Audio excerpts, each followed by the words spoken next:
How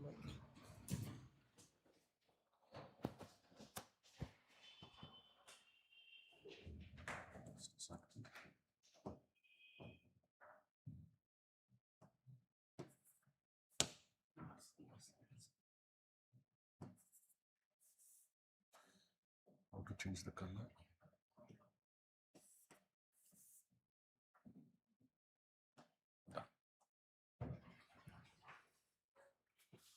Shall we start again? Good morning, everyone. How are you all doing? Doing good. So I think this happens to be your what? Third mentorship drive. So can you tell me, so far, what all have you covered? I think you might have covered general strategy given by Pradeep sir. Then you have CSAT. What we are going to try to do now is, we'll try to speak about essay and ethics. Now, before I start talking, I want to have a general understanding. How many of you have already completed your foundation courses? Anyone here who has completed? So, 1, 2. How many of you are yet to start? Yet to start your preparation for UPSC? So, 1. Madam, are you done with your essay and ethics?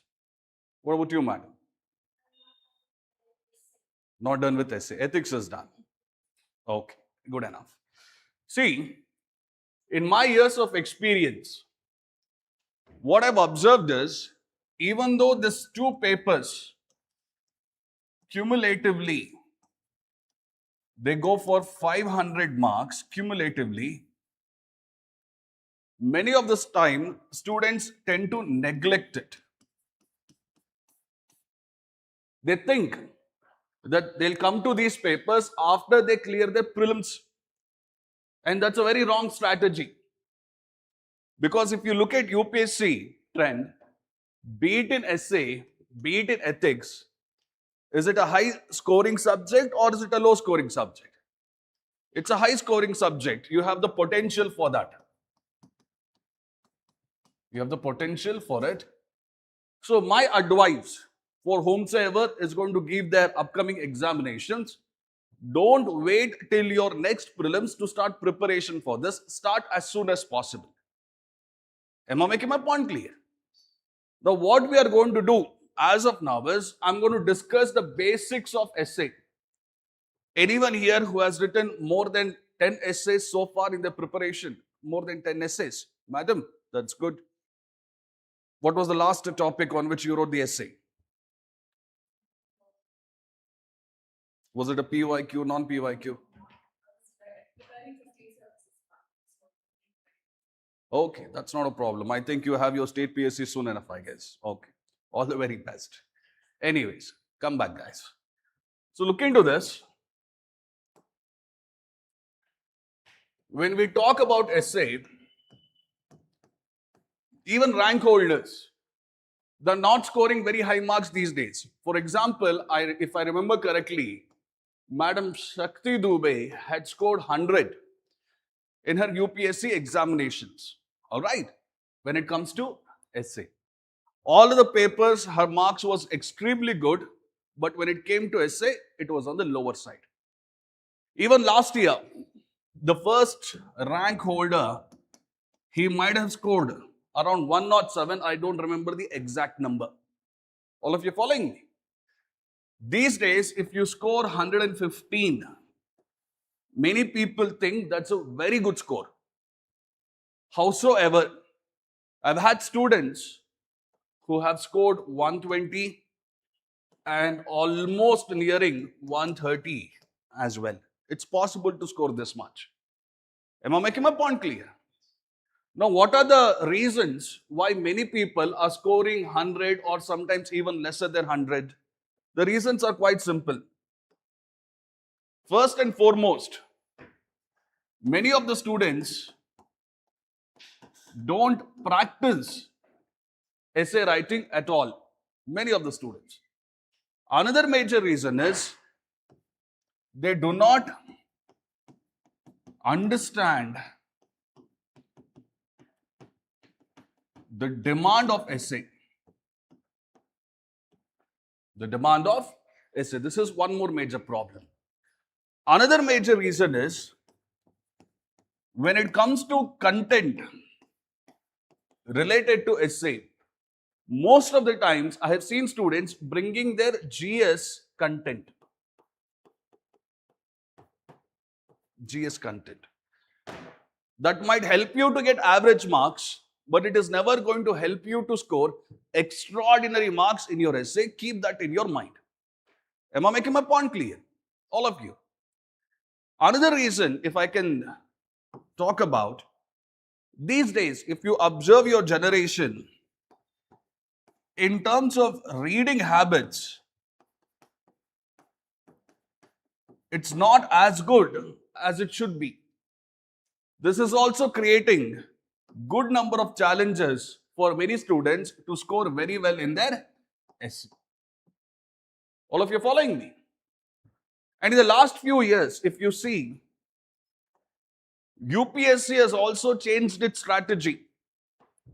Until 2019 and maybe 2020, there were some philosophical topics. All right, philosophical topics. Sorry, until 2019-20, what was there? Technical topics, very straightforward, static topics. But post 2020, what type of topics are we seeing? Very philosophical one. Am I making my point clear? This is creating even more of a challenge for our students. All right.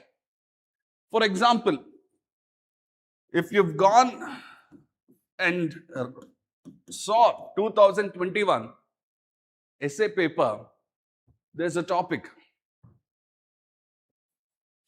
Real is rational.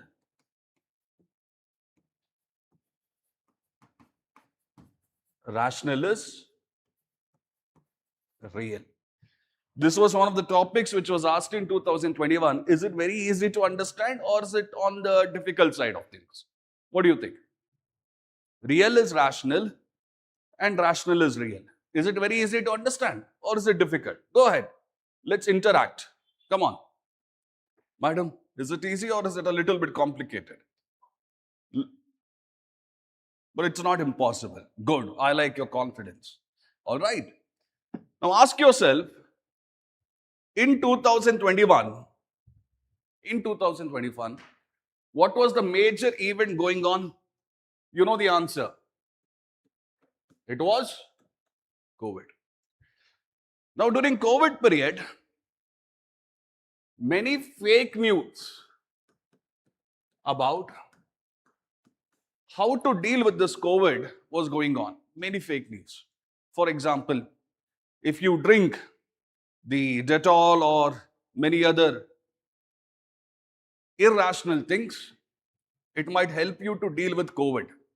Am I making my point clear? People had so many irrational beliefs. For example, I remember there was an image in your Hindu newspaper where two people were pouring cow dung on their head, bathing in complete cow dung, believing that is going to give them immunity against COVID.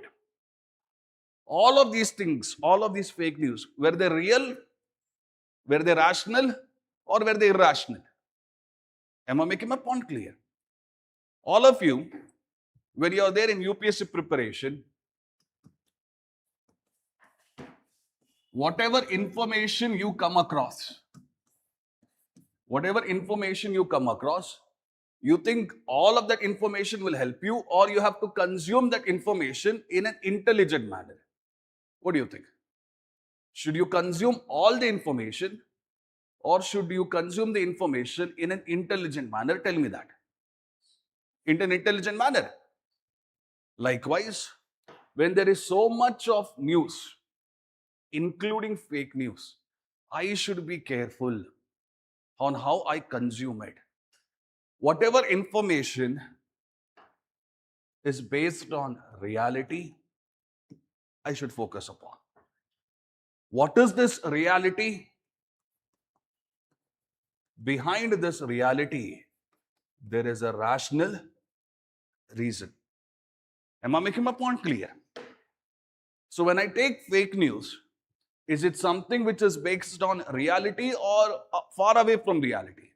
Far away. When I talk about fake news, is it based on rationality or is it irrationality? Irrationality. Am I making my point clear? So what will you do? Will you accept your fake news or will you reject it? Am I making my point clear? Likewise, when I talk about information that we are consuming on a day-to-day basis in your UPSC journey, not all of the information is going to help you.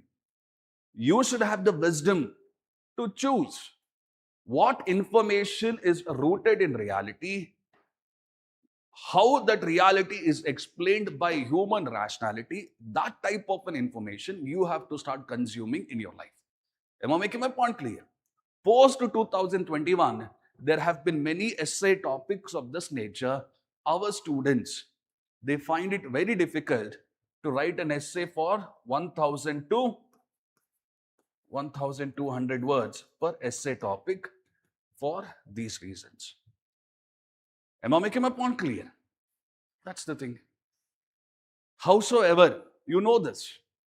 In case you want to be in the merit list, will it be okay if you just score well in GS1, GS2, GS3, GS4? Or do you require the three main subjects? What are the three main subjects? One is essay, other one is ethics, and the last one is optional. Look at GS1. Let us say you have scored around 110, best case scenario. Look at GS2. Here again, let us say best case scenario, you have scored 110. GS3, in the last couple of years, are students scoring very good marks in GS3 or has it been on the declining trend? Declining trend. Let us say you have scored 100, best case scenario. So 220 plus 100, how much is it? 320. This is good enough marks. But for you to clear that mains round and get into interview, you need the best possible marks in your essay. Imagine in your essay, you score on around 130. It's possible, guys. I never teach essay from a point of view where I want you to score only 105 or 110, nothing like that. 130 is possible. When I take ethics, even here, 140 is a gettable target. It's not that difficult. And let us say you're optional. All right. Let's take best case scenario, 270, best case scenario. If you're able to score these many marks in your mains examination, even if your personality test does not go as well as you're expecting, you'll end up with some rank.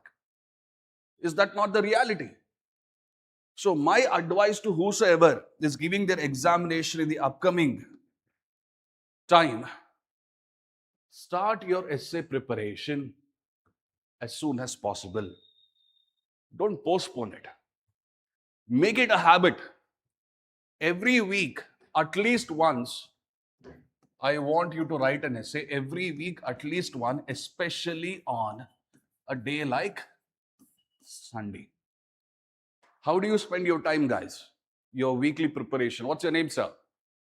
Pavan. Where are you from, Pavan? Sorry, sir? Very good. So your weekly preparation, UPSC, how do you plan? On Sunday, what is it that you usually do? You cover whole syllabus of that week. Good. What's your name, sir? Prem. Tell me, Prem, what do you do on Sundays? Analysis part. So the weekly test concerning which subject usually? The week ones. So when was the last time you took a weekly test related to essay? Essay you have not done yet. What's your name, sir? Vinay. Good. Vinay, how does your Sunday go about? Revisions. Okay, good enough. All of your cute students. Sunday for revision. Come back, guys. Now, whatever your strategy is on Sunday, good enough. I want you to find at least 1.5 hours of your time and give it for your essay preparation without fail. Am I making my point clear? Essay preparation. The more you write, the greater will the probability of you scoring high marks. Am I making my point clear? See, I worked with quite a few students. And those students who were writing essays quite consistently, they have showcased the remarkable talent to score as high as 166 in their essay paper as well. This was not in the recent times. This was a couple of years ago. That was in 2022. 166, it was even much higher than the rank holder in that particular given year. Am I making my point clear? It's easily possible. You can score the highest marks provided you have the ability to practice consistently. Now, since madam has been practicing, madam, in your state PSC, what's the word limit? Same as UPSC. Okay, very good. Let us say, coming Sunday, you all start practicing essay. But how will you go about it? What are the things that you should keep in mind? We'll discuss about it for the next couple of minutes. Am I making my point clear? Listen to me now. Just like any other GS paper, what do you think is the structure of essay? 3 things. What are these 3 things? One is intro, second one is body, and third one is what? Conclusion. Very good. Very good. Look into this. When it comes to intro, maximum of 2 pages you should write. Not more than that. Maximum of 2 pages. If you write within that, that is also good. In an intro, remember, it has 3 parts. How many parts does intro have? 3 parts. What are these 3 parts? The first one is what we call as hook. I'll explain each of these things to you later. Don't worry. Just listen. It has 3 parts. First one is hook. The second one is background, information. And finally, you have something called as thesis. All right. Finally, you have something called as thesis. All of you following me? Good. Now, let me explain all of these three components to you.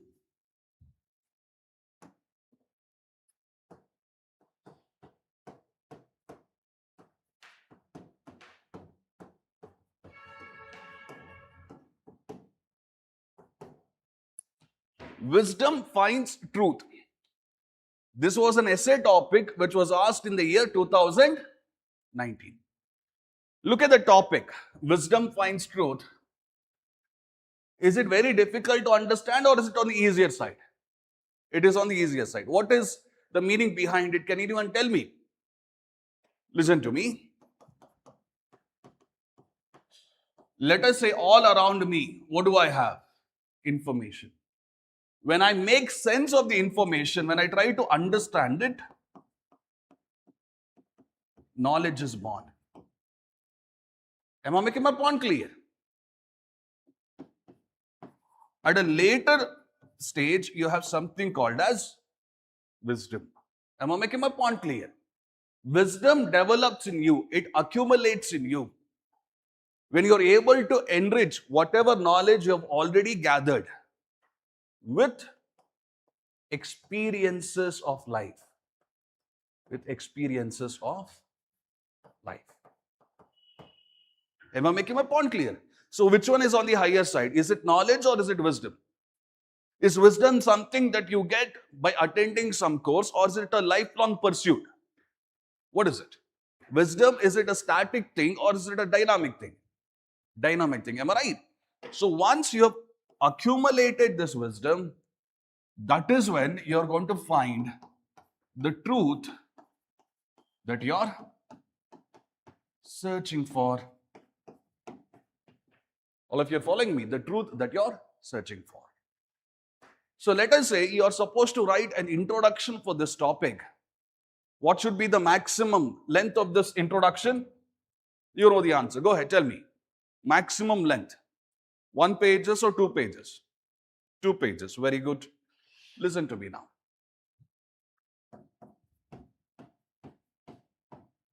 Buddha, do you remember him? Is the founder of which religion?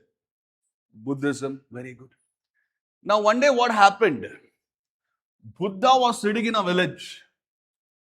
He was minding his own business. He was deeply involved in what? Meditation. Okay. Some group of people come. They come from a village. Some group of people come and they ask Buddha, Buddha, A says he is correct. Whatever he is saying, that is truth. Am I making my point clear? B says, no, whatever I am saying, that is truth. C is saying, whatever I say, that is the truth. Am I making my point clear? Buddha, you tell us what is truth. Am I making my point clear? There is a very beautiful song in Hindi. This is a very old one. Complain bole मैं अच्छा हूँ, Horlicks bole मैं अच्छा हूँ, सबने सोचा है मैं बच्चा हूँ. Am I making my point clear? Did you understand what I'm trying to convey? Pardon my Hindi, it's not as good as my English. All right, listen to me. When I talk about this one group of people say whatever they're saying is truth. Another group of people, they're saying whatever they're saying, that is the truth. Another group of people, they're saying, no, the other two are wrong. Whatever I am saying is the truth. So Buddha, tell me, what is truth as per you? As per you. This is what he is asking. Am I making my point clear?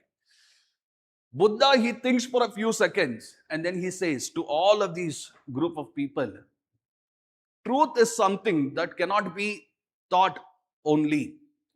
Truth is something that you have to understand by your own experiences. Am I making my point clear? Buddha says, understand what A is saying. Understand what B is saying. Understand what C is saying. But apply your own wisdom. Apply your own wisdom. Apply your own experiences in life to determine what is truth. Am I making my point clear? Whether Complan is good, Bonvita is good, or Horlicks is good, how will you find out? By tasting it. Am I making my point clear? So, any number of people might tell you this is our truth. Learn from them. Howsoever, you bring your own wisdom in life, you bring your own experiences in life, and then choose the truth that fits your life. Am I making my point clear? Is it possible for me to write this story in the introduction of this essay topic, Wisdom Finds Truth? Am I making my point clear? How will I start writing? Will I start writing one fine day when Buddha was meditating under a tree, so and so people came? You can write like that, but it will be a very boring, monotonous writing. Am I making my point clear? How will you write? The world is surrounded. The world, okay, let's not write like this. The world is filled with various versions of truth. Full stop.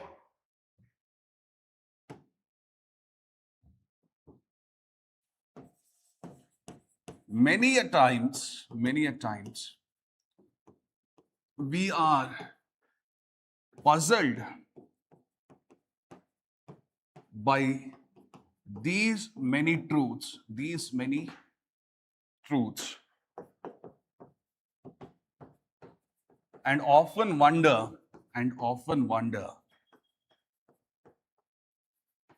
what is the truth that I should believe in,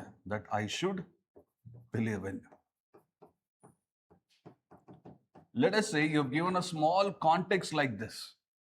Once giving a small context, then you are going to bring the story of Buddha. The question, what is the truth that I should follow? Even Buddha has given his opinion related to it in his famous work, called as Kalama Sutta. Am I making my point clear? Then you are going to tell the story. All of you are following me? So in the introduction, whenever I give a hook like this, what is a hook?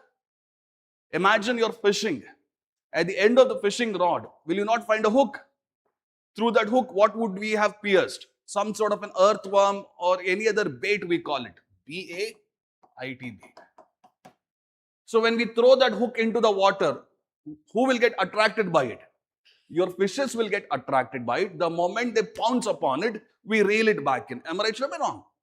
Likewise, whenever you're writing an essay, the first part of the introduction is what we call as hook. It has to be so simple.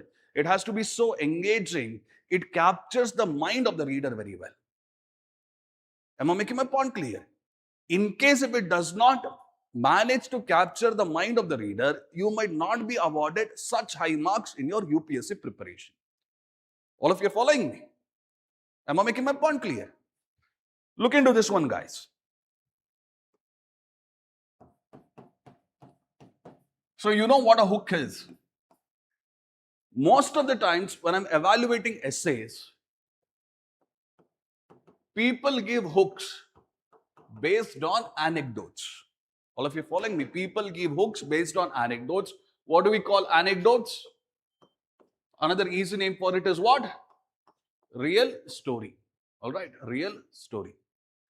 All of you following me? There is an essay topic. Courage to accept, dedication to improve are two keys to success. This is also a UPSC essay topic. What is the essay topic? Courage to accept, dedication to improve are two keys to success. So as per that essay topic, the success formula is very simple. Courage to accept. Next, dedication to improve. Now in these parts of the world, can you tell me who is the sports person that you like the most? Madam, any sports person that you like the most? You don't follow sports. What is your hobby then? You go to gym. All right, good. Can you think of any individual known for his gym activities or daredevil activities who is a source of inspiration for you as well? Influencer. Okay, what is his name? MMA, mixed martial arts. Good enough. Anyone? So what's your name? Adarsh. Good. Adarsh, what's your hobby? You play chess oftentimes. Good. Any favorite chess player that you follow? Magnus Carlsen. Okay, good. The new generation kids. Nice. Not a problem. Apart from that, any other interesting hobbies you have? Madam, did you read today's newspaper? No. Do you like reading newspaper? Also, it's very boring.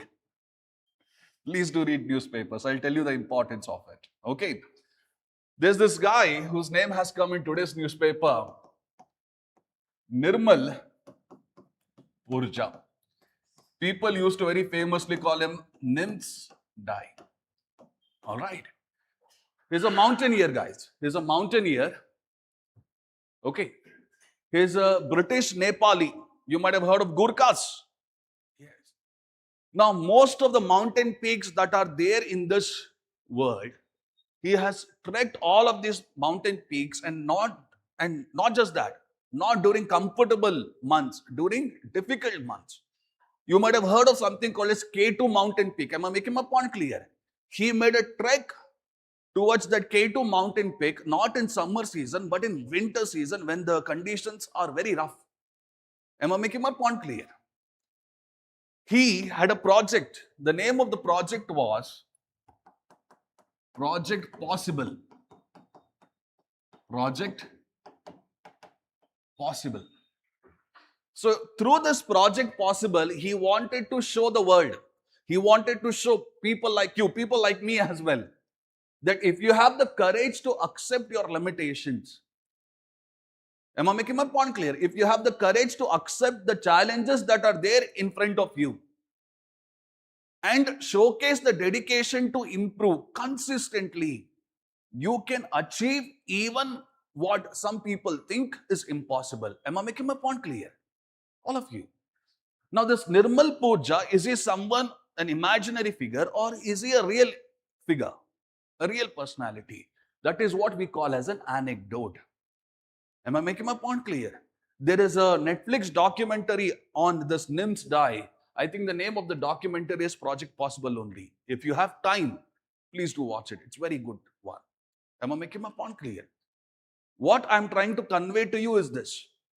Most of the times, my students use anecdotes like this in their essays. Howsoever, the examples that they write about is often the most quoted ones. Buddha comes into picture, Ashoka comes into picture. Both of them great personalities. But we require some more. Am I making my point clear?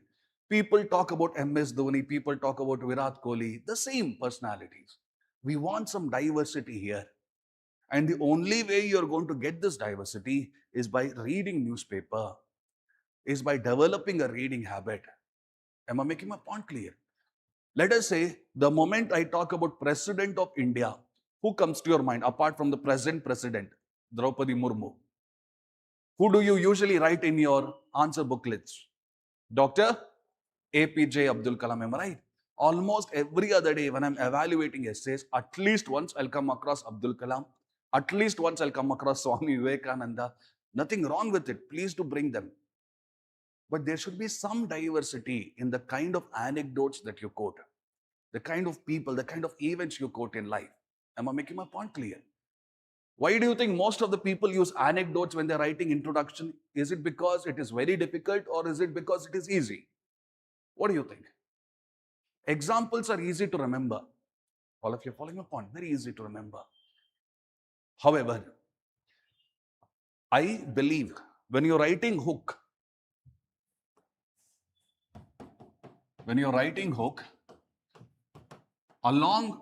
apart from anecdote, there are other approaches as well, like book, movie, contextual, imaginary, psychology, philosophy,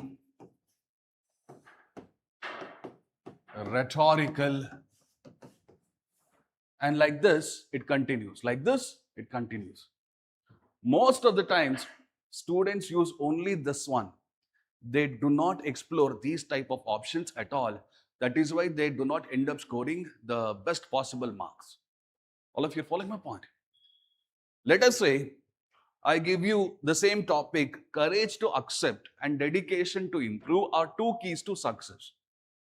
Can you think of any book that you have come across which I can use as a hook for this particular essay topic, courage to accept and dedication to improve? Have you come across any book like this? Tell me. Go ahead. How many of you have a reading habit? Adarsh, reading habit as such? I used to read a lot of fantasy and fiction, but right now I have a lot of fantasy. Okay, not a problem. What was the fantasy that you preferred? Harry Potter, Lord of the Rings, Yes, Game of Thrones. Game of Thrones, Song of, yeah, George R. R. Martin. Good. Uh-huh. And this Harry Potter, that's a standard starting point for everyone. Yes. Lord of the Rings? Yes. Good. Good, good. The Hobbit and the Silmarillion. Yes, Very nice. Very nice. Listen to me now, guys. There is a book called as Outliers. It's not a fantasy book, it's a non-fictional one. Outliers, it is authored by a guy called as Malcolm Gladwell. Okay, Malcolm Gladwell. Now, in this book, he takes examples of people such as Bill Gates. And you know very well who is Bill Gates, am I right? The founder of Google or Microsoft? Microsoft, one of the richest person on this planet. He analyzes what made Bill Gates successful. Was it the success, sorry, was it the talent that Bill Gates had that made him successful, or was it any other thing? So in this book, he says, Bill Gates started very early. He started early how to code. Am I making my point clear? And when he started to code, minimum of 10,000 hours he has spent on coding, minimum of 10,000 hours. So he says, using the examples of Bill Gates, Beatles, and many other successful people, if you want to win, if you want to succeed at anything, the minimum amount of hours that you need to invest in that is 10,000 hours. Am I making my point clear? And he says, doing this work for 10,000 hours, is it going to be easy or will it be difficult? There will be many challenges, am I right? So in spite of all these challenges, you need to showcase the courage to accept these challenges first and foremost. You need to showcase the dedication to improve no matter what challenges come in your way. Am I making my point clear? This is what we call as a book reference. Very few students try to bring book references in their introduction to give that particular hook. Am I making my point clear? Most of them go for anecdotes. If not anecdotes, they tend to go for imaginary story. All right? Imaginary story. Like this. You know what is an imaginary story? Am I right or am I wrong? All right. Let us say, for an example, there is an essay topic in 2022. The essay topic is, a ship in harbor is safe, but that is not what a ship is meant for. A ship in harbor is safe. Now here, are we referring to ship, or ship metaphorically refers to our life? Our life. So this life of mine, there is so much of potential. If I spend all of my life only chasing safety, only wanting safety in my life and nothing other than that, I will not be utilizing my life. I will not be leading a purposeful or meaningful life. It will be very bad.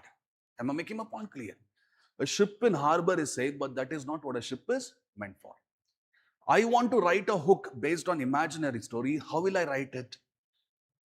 Let us say there is an elephant. You went to a camp, an elephant camp. There you came across multiple elephants. There you saw one huge elephant. This huge elephant, it was tied to a pole, a very small pole. Am I making my point clear? It was tied to a very small pole. It was chained. You saw that and you started to wonder, "Arey, elephant to bahut strong hai. The pole is so small. Why can't the elephant break free?" Am I making my point clear? You thought this. You were curious. So you ask the Mahout, the trainer of this elephant, "Sir, why is this elephant, which has so much of strength in itself, why is this elephant not breaking free from this chain?" Mahout says, "Sir, when we got this elephant into the elephant camp, it was still a baby." It was still what? A baby elephant. Am I making my point clear? Baby elephant. When it was a baby, it did not have enough strength to break free from the chain. It tried as much as possible, but it could not break free until it accepted that the pole is much stronger than itself. Even now, when the elephant has grown so big, it has become so huge, it is still very fearful about that pole. That is why it is not breaking free. Am I making my point clear? Elephant has so much of strength, so much of potential, but it has accepted that fear. It has accepted that its destiny, its fate is staying there in the harbor itself. Am I making my point clear? This is an imaginary story. Now, what most of the students do, either they go for anecdote or imaginary story in their introduction. One bad thing that they do when they go with imaginary stories, they write it like a soap opera, Indian TV serial. It keeps on going on, going on, going on. Too many characters. Uska baap ka, bheta ka, beti ka, all these type of things. Don't do that stuff. In case if you're writing imaginary story, keep it simple. Am I making my point clear? Now, how many of you have taken PSIR as your optional subject? Political science, or all of you anthropology students? Sir, what's your name? Varun. Very good, Varun. What's your optional, sir? Yet to choose. Which one are you planning?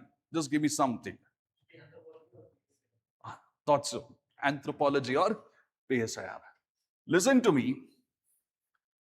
There is a roundtable conference going on. In this roundtable conference, let us say I bring a person called as Machiavelli. You will hear about him in your political science classes. If not there, you will hear about him in your ethics classes. Machiavelli. Let us say in the same roundtable conference, you have one more guy called as Saint Augustine. You have one more guy called as, let us say, Einstein. Am I making my point clear? And all three of them, they're having a conversation about an important topic. What would be that important topic? Why did Kattappa kill Bahubali? All right. Forgive me for that, PJ. Let's come back. All three of these people, they're having conversation about truth. Machiavelli says there is no one truth. Truth is different. It depends on people's perception. Am I making my point clear? Machiavelli says there is your version of truth, there is my version of truth. And for the real truth, it does not exist. Am I making my point clear? You might have heard sometimes when you're reading your newspapers, they might have written he has a Machiavellian mentality. Am I making my point clear? On the other hand, Einstein says, Machiavelli, I disagree with you. Your version of truth, my version of truth, I don't believe in that. I feel that there is an objective truth that exists for all of us. Objective truth means what? Something that can be measured, something which is very tangible. If I throw this pen in the air, will it keep on going upwards or will it come down? It will come down because of what? Gravitation. That's an objective truth. Am I making my point clear? Saint Augustine will say, just because everyone is believing something, it's not necessarily truth. Truth can be something different. Am I making my point clear? All of you. So let us say there is a roundtable conference like this. On one side, you have Machiavelli. On the other side, you have Einstein. You have Saint Augustine. People like this. They're having conversations about truth. Am I making my point clear? You can go with such type of a hook in your essay topics. For example, does anyone remember what was the first topic which was asked in 2025 paper? The first topic. Truth knows no color. Machiavelli says truth knows color. Color of religion, color of race, sex, gender and whatnot. Einstein will say, no, no, no, no. Am I making my point clear? Saint Augustine, just because everyone is doing it, it is not necessarily truth. Am I making my point clear? Truth might be something else. Truth might be more nuanced. So in this type of a debate, do you think people having only one opinion or diverse opinions? Yes. So in that essay topic, maybe you can design an imaginary story like this if you want. All of you are following me? 7 out of 10 times, what I see when I'm evaluating, either it is your anecdote-based hook or it is based on imaginary story. Try to be a little bit creative here because it is becoming way too monotonous. I prefer, if you're writing anecdote, link it with some philosophy. Am I making my point clear? Link it with some philosophy. If you're writing anecdote, link it with some book. For example, courage to accept and dedication to improve are 2 keys to success. Nirmal Pooja. Then I will link it with the book Outliers. Am I making my point clear? Imagine you're writing your imaginary story for truth knows no color. Along with imaginary story, maybe some contextual thing. Maybe some contextual thing. Okay.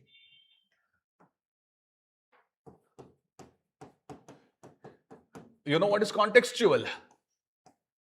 Contextual means it is based on current affairs. Okay. Every topic that they ask will always have a current affairs basis. All of you are following me? Now open your mobile, guys. Open your mobile. Go ahead. Open your mobile.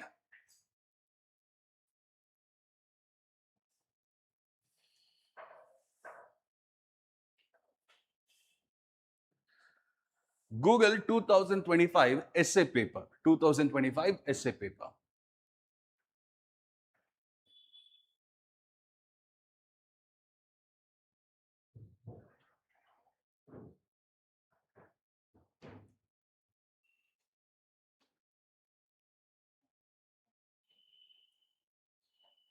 What's the second essay topic, madam?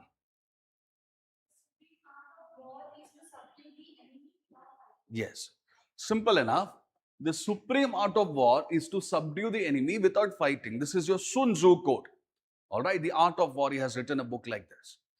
Now, whenever you have a misunderstanding with someone else, let us say he is your enemy, will you try to deal with this enemy in a violent manner as per the essay topic, or will you try to deal with that enemy by trying to subdue him, defeating him without using violence? What is he saying? Without using violence.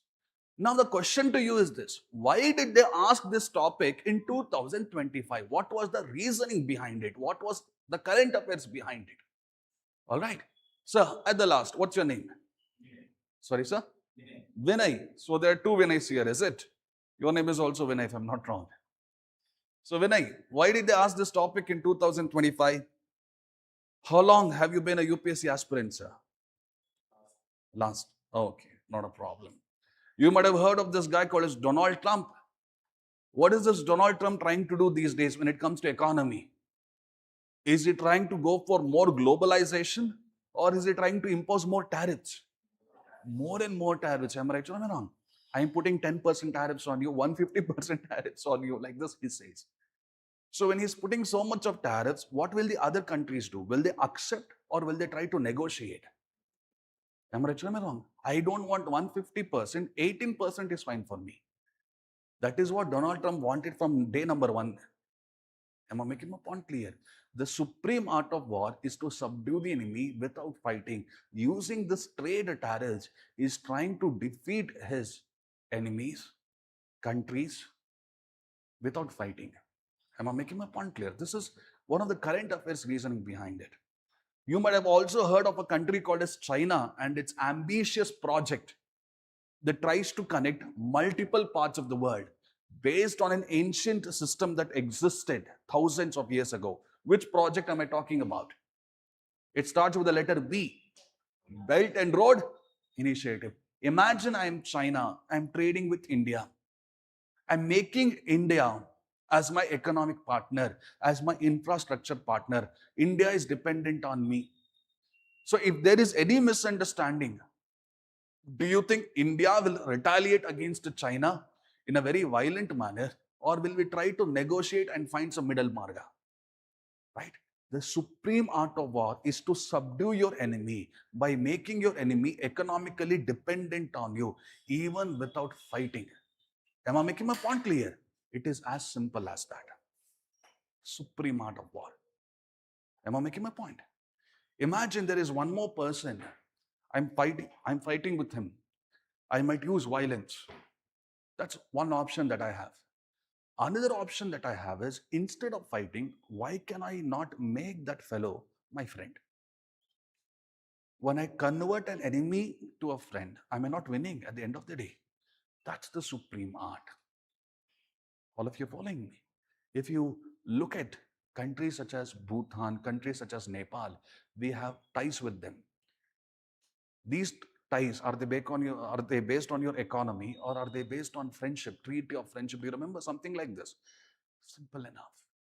You take any essay topic, there is always going to be one contextual or current affairs reasoning behind it.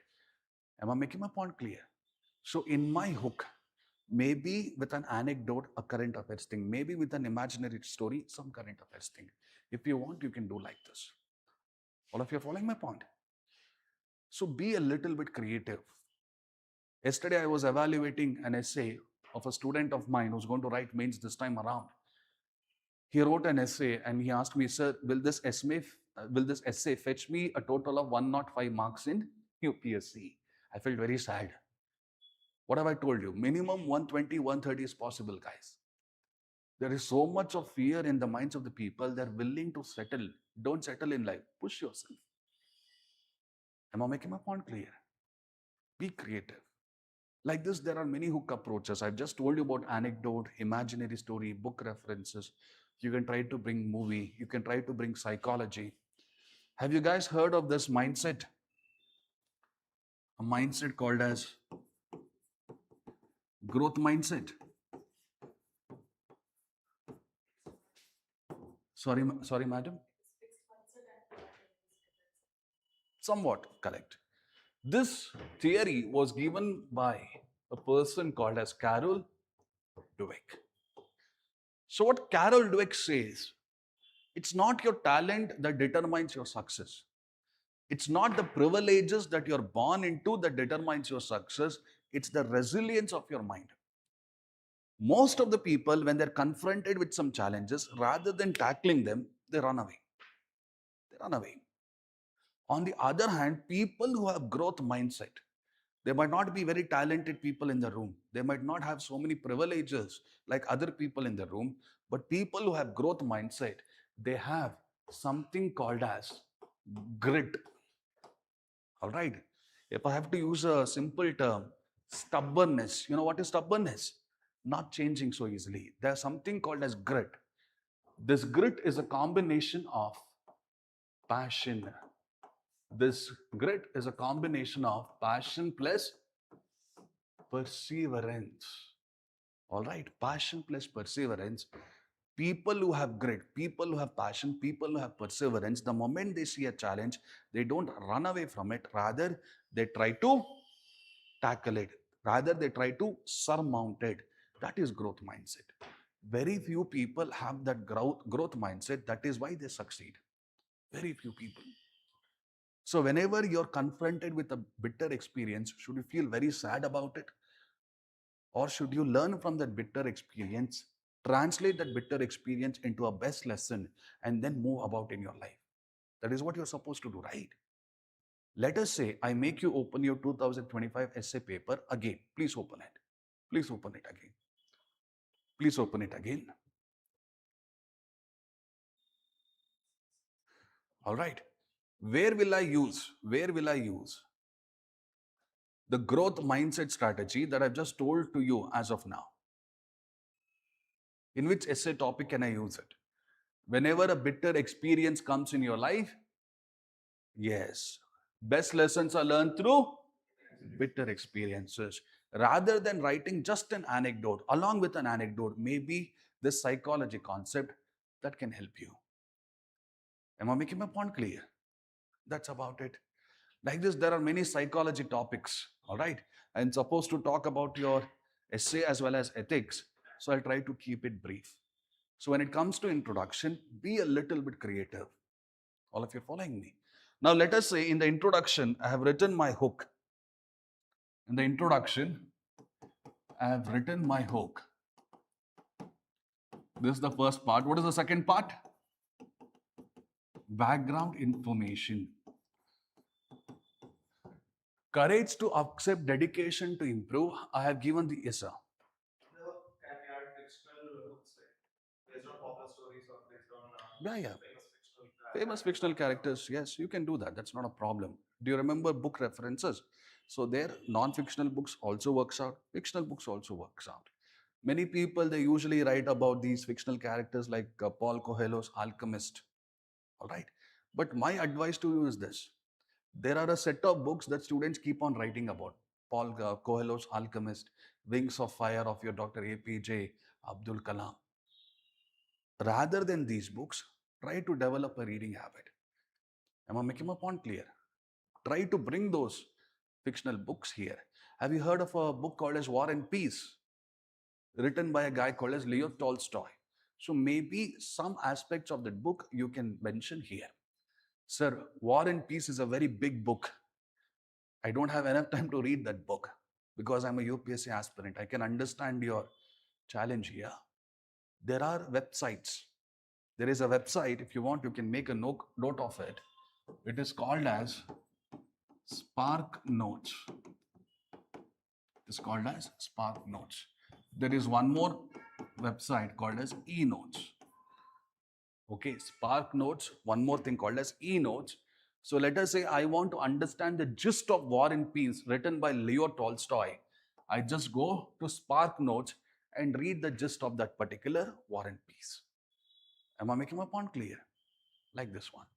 Anyways, so let us say I've given the anecdote of Nirmal Puja in my first paragraph of introduction. The second paragraph will be like this.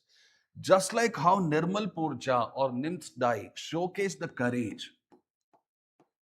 to accept the challenges in his way and dedication to improve in the face of these challenges, even we should showcase something similar in our life if we ever want to achieve success.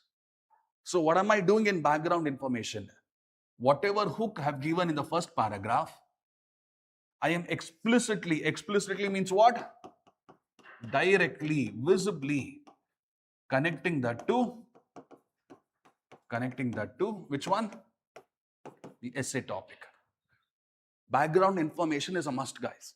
Imagine I've written the most fascinating hook in the world, but I have not told the evaluator how this hook is related to the essay topic. He's not going to give me marks. Whatever hook you're writing, please connect it to the given essay topic like this. That is background information. What is the third component I have told you? Thesis. All right. Now, thesis will have two components. In thesis, you're going to give a small trailer to the reader what is that he can expect in the next paragraphs of the essay. Trailer, that's the first one. And the next one is opinion. In the upcoming parts of the essay, we will discuss how to inculcate the value of courage, how to showcase dedication in the path towards our success. That's a small trailer, that's it. Well, if you're following me, thesis should be around 4 to 5 lines, not more than that. Now, the second component of the thesis is opinion. In the upcoming paragraphs of this essay, I will discuss how to inculcate the value of courage, showcase dedication in my path towards success. Also, I firmly believe courage in itself is not enough. There are other values required. Am I making my point clear? Humility. All of you following my point? Honesty, integrity. So I'll just give my opinion with regards to that essay. Am I making my point clear? Have you heard of this guy called as Anudip Durishakti? Yes. Where is he as of now? Is he still in your Hyderabad as commissioner? I don't know. Kamam, is it? Okay, very nice. If you read some of the essays that he has written, I feel even to this day they're quite relevant. He has even authored a book related to answer writing, essay writing. Do you remember? What he writes in his book is, hook is must, background information is must. The third component, thesis, is optional. If you want, you can write it. If you don't want, don't write it. But my advice to students, in case if they're writing the first few essays in their UPSC journey, please do write thesis. It will give you a blueprint as to what you're supposed to do in the next part of the essays. All right. So in the examination hall, these two are a must. In case if you have not written thesis, it's fine. It's okay. Good. Am I making my point clear? All of you, come back. Listen to me. So if I look at the body of the essay, there are few issues that our students have. The first issue is generating the content. GS 1, 2, 3, 4 answers, 10 markers, how many pages of content you require? 2 pages. 15 markers, 3 pages. Now here, let us say you are supposed to write 10 pages of content for body of the essay. You might be wondering how to generate so much of content. Am I right or am I wrong? All of you. That's one thing. The second thing is the kind of content you are supposed to generate. The kind of content. It should not come across like your GS 1, 2, 3, 4 answers, 1991 LPG reforms, right? The same thing that you have written in your GS 1, 2, 3 papers, you're writing the same thing here, it will not fetch you marks. The kind of content also matters. And the third one is structuring an essay. So when you wake up in the morning, what is it that you have? Will you have your dinner or will you have your breakfast? You will have your breakfast. Then comes lunch. Then comes dinner. Likewise, when there is so much of thoughts running in your mind, you have to structure your thoughts very carefully. If you structure your thoughts in a very haphazard manner, many of the times you'll end up scoring average and less than average marks as well. I've seen some of the marks card of students who made it to interview. One of the reasons why their name is not there in the merit list is because they scored very less in essay, 80, 90. Imagine they've gone to interview. Just because they've gone to interview, do you think in their next attempt they will be given a gate pass to interview directly, or should they write prelims again? Right? And the dream that I have for all of you, I pray to God, when you write your examination seriously, clear your pre, clear your mains, get your name into the merit list, get whatever service you want. I don't want you to be in this repetitive cycle. How many of you have given more than 2 attempts in UPSC so far? 1, 2. How is life seeming these days? Self-doubt. That happens. I've been in a similar position as yours. What about you, madam? How many attempts? 3 attempts. Have you written mains? Okay. What was your last prelims marks, if you don't mind me asking?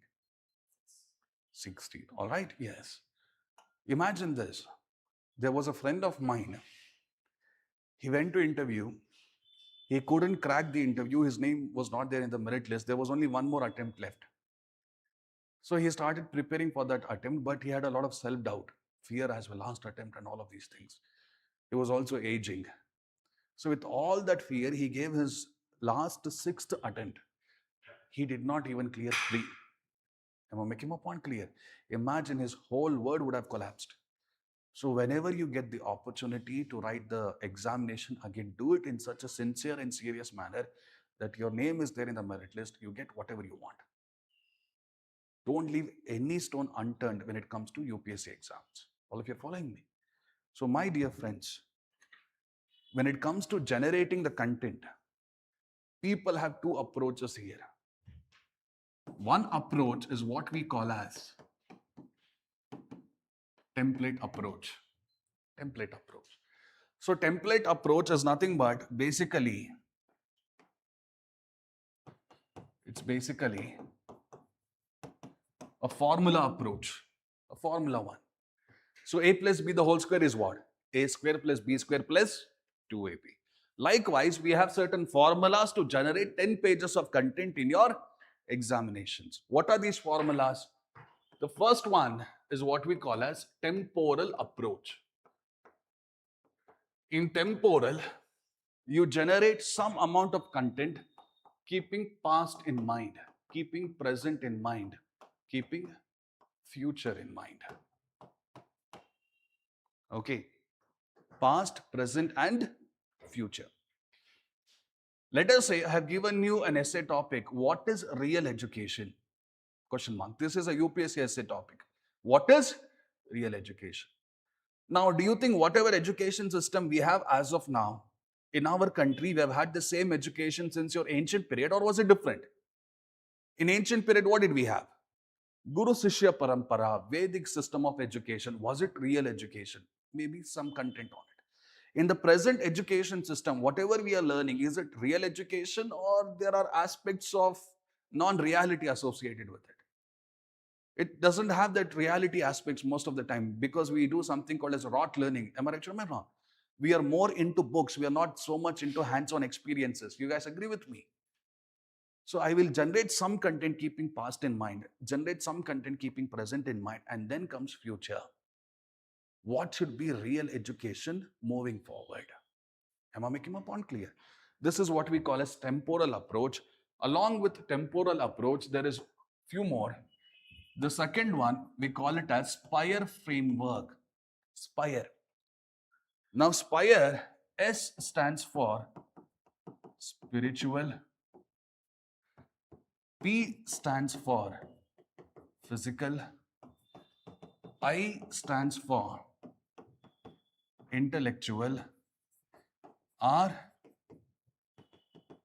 relational, E emotional. All right.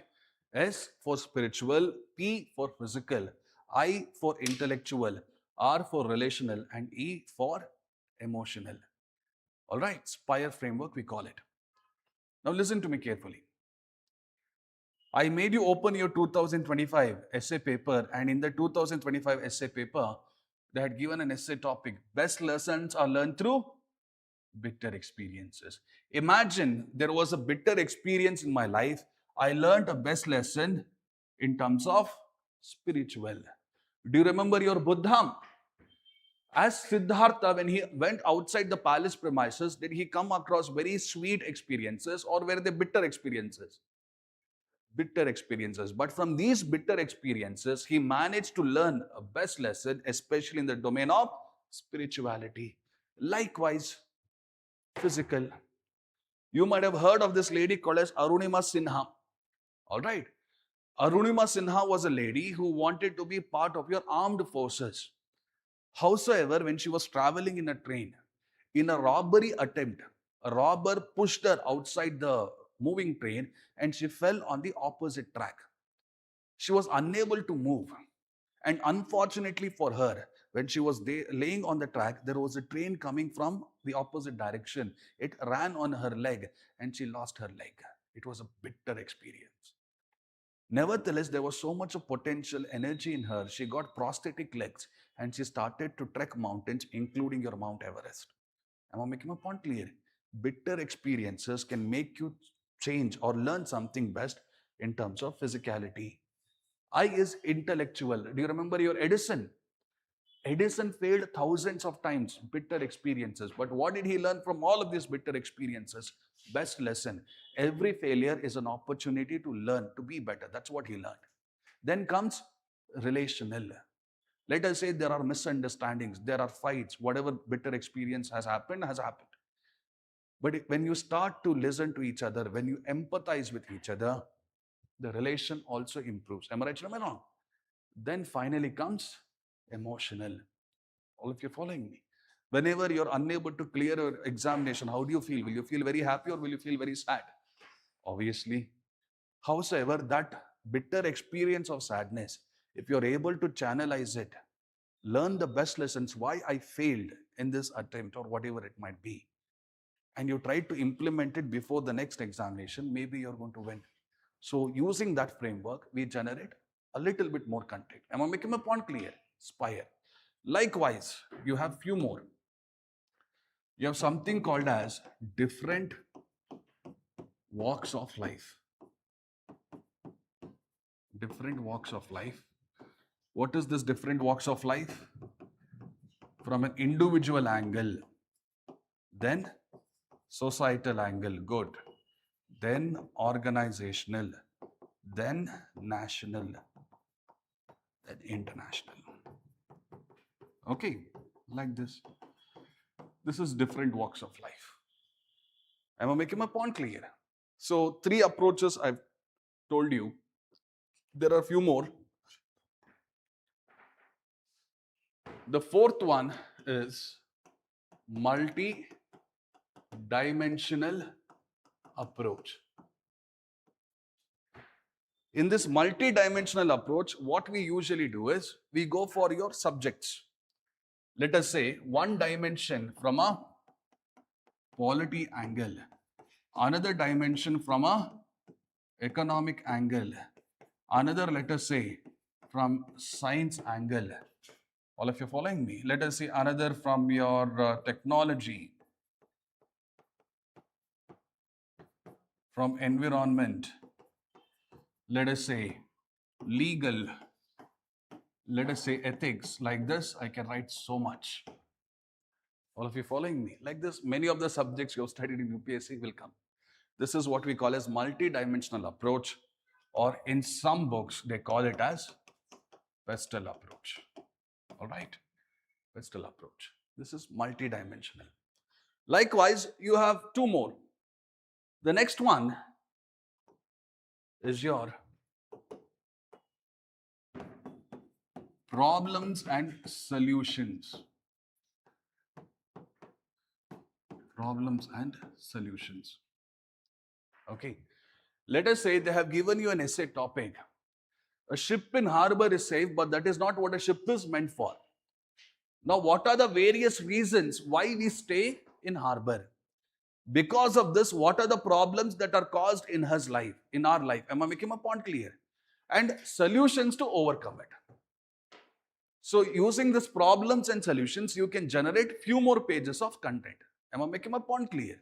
I will not be going into the detail of it. I'm just giving you a hint what all of these things are. Finally, you have something called as debate approach. What do you see in this debate approach? Three things. The first one is thesis. Thesis.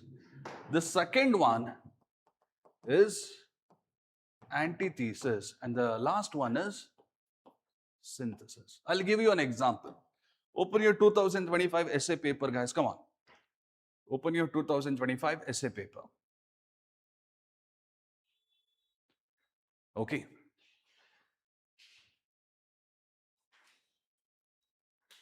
Which essay topic you find interesting? Which essay topic you find interesting?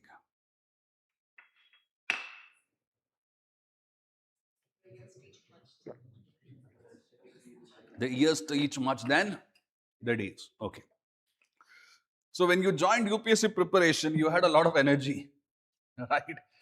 But as and when you accumulated more experiences, the more you grew in terms of years, whatever energy, whatever enthusiasm you had, did it increase or did it start to decrease a little bit? Decrease a little bit. Obviously, it happens with everyone, guys. The reason why it started to decrease a little bit was you started to understand the complexity of the examination, the depth of the examination. Am I right? When I was young, when I was in my youth stage, just like you people, I never really cared much about the future until and unless I became matured. Am I making my point clear? The years teach much than the days. That is what it means. When you're young, you only think about the present, you only think about the moment. But as and when you accumulate in terms of years, your way of thinking will broaden. Am I making my point clear? Do you think this happens with everyone or only few people? Only few people. The years teach much than the days. There are three possible angles in which you can write this. Thesis for arguments. I firmly believe the years will teach you much than the days for arguments. Antithesis. I do not believe in this essay topic. I feel the days will teach you much than the years. That is opposite. So you have for arguments, you have against arguments. What will come next? Balance. That is synthesis. All right, that is synthesis. Dialectic process, you might be hearing about it if you take PSIR as your optional subject. So you have thesis, antithesis, and synthesis. Do you see another topic here? Muddy waters is best cleared when left alone. Do you look into that topic as well? Muddy waters is best cleared when left alone. Look into that topic. Did you come across it? All right. My friend in the green color t-shirt, what's your name, sir? Shashi Tej.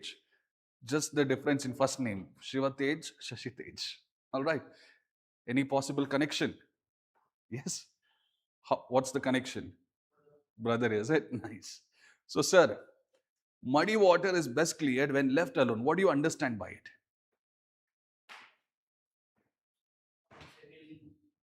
Sorry? So if you give time enough time, it will calm things down.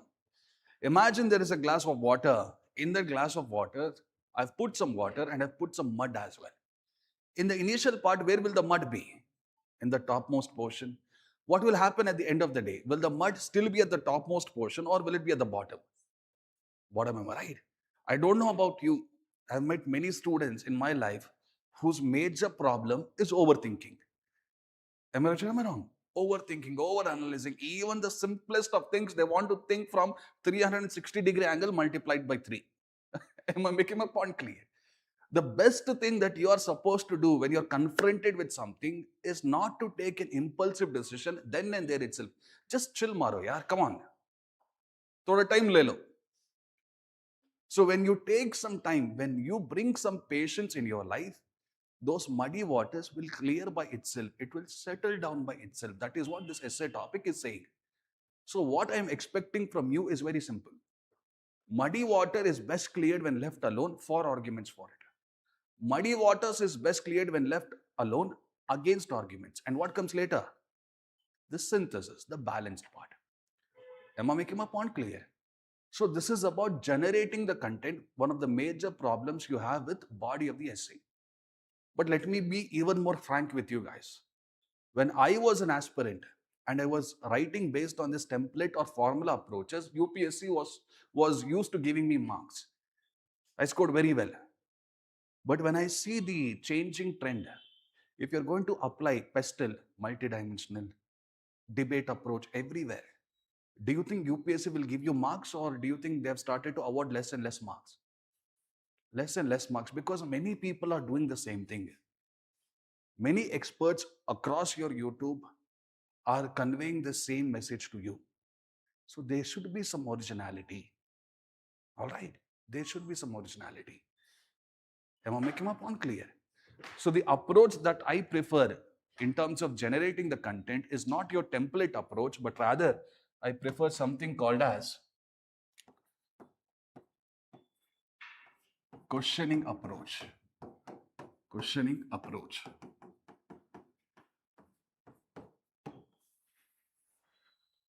So what I do is, let us say there is an essay topic, wisdom finds truth. So let us say madam is writing an essay on this topic, wisdom finds truth. So what I'll do, I'll write few questions related to it. The first obvious question that I'm going to address in my, yes, what is wisdom? Okay, that's the first obvious question. The next question that I want to write is, what is the relationship? What is the relationship between wisdom and truth? Wisdom and truth. Am I making my point clear? The third thing I'm going to write is, how does wisdom help me find different types of truth? Different types of truth. So when they're telling you here, truth, wisdom finds truth, truth, is it a very general term or is it a very specific term? Are they telling you it is spiritual truth? No, right? It's still general. You have to simplify it. What is wisdom I have written? What is the relationship between wisdom and truth I am trying to write? How does wisdom help me find different types of truth? Now let us say I found the truth. Next question I'm going to write is, next question, how will these truths help me? So let's be honest. Whenever I find a truth, will it benefit me or will it not benefit me? What do you think? It will benefit you. Am I right? So if it benefits you, it should make you more happy. It should make you more content. Like this. Am I making my point clear? Come back. How will these truths help me? The fifth thing, are we actively pursuing wisdom. Do you think we are actively pursuing wisdom in our country, or do you think we are moving far away from it? Far away from it, am I right? Next, how to set up a system which helps in pursuit of wisdom. Pursuit of wisdom. So how many questions did I write? 6 questions. Imagine for all of these 6 questions, I'm able to generate some arguments. I'm able to give some examples. For each paper, let us say I take around 1.5 pages. For each question, let us say I take 1.5 pages of content. 6 into 1.5 is how much? 9 pages of content. Am I right or am I wrong? 9 pages of content. So I've almost given the justice to the body of the essay. Am I making my point clear? So all of these questions I will be writing in the back of my answer booklet, rough sheet. So let us say I have written this first question, or let me take an example.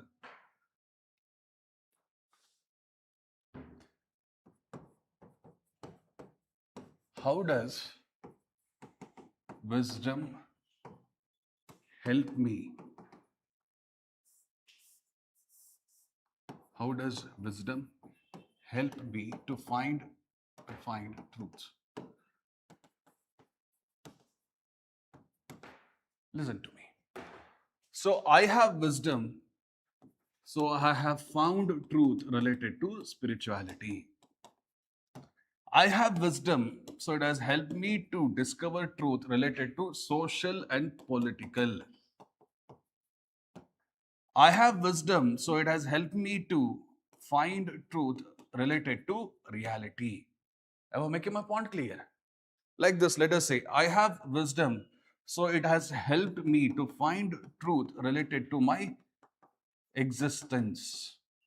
Let us say I've written something like this. All of you are following me? So, how many points do you see on the board?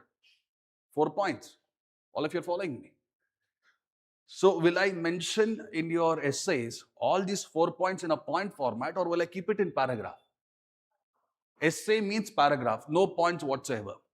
All of you are following me?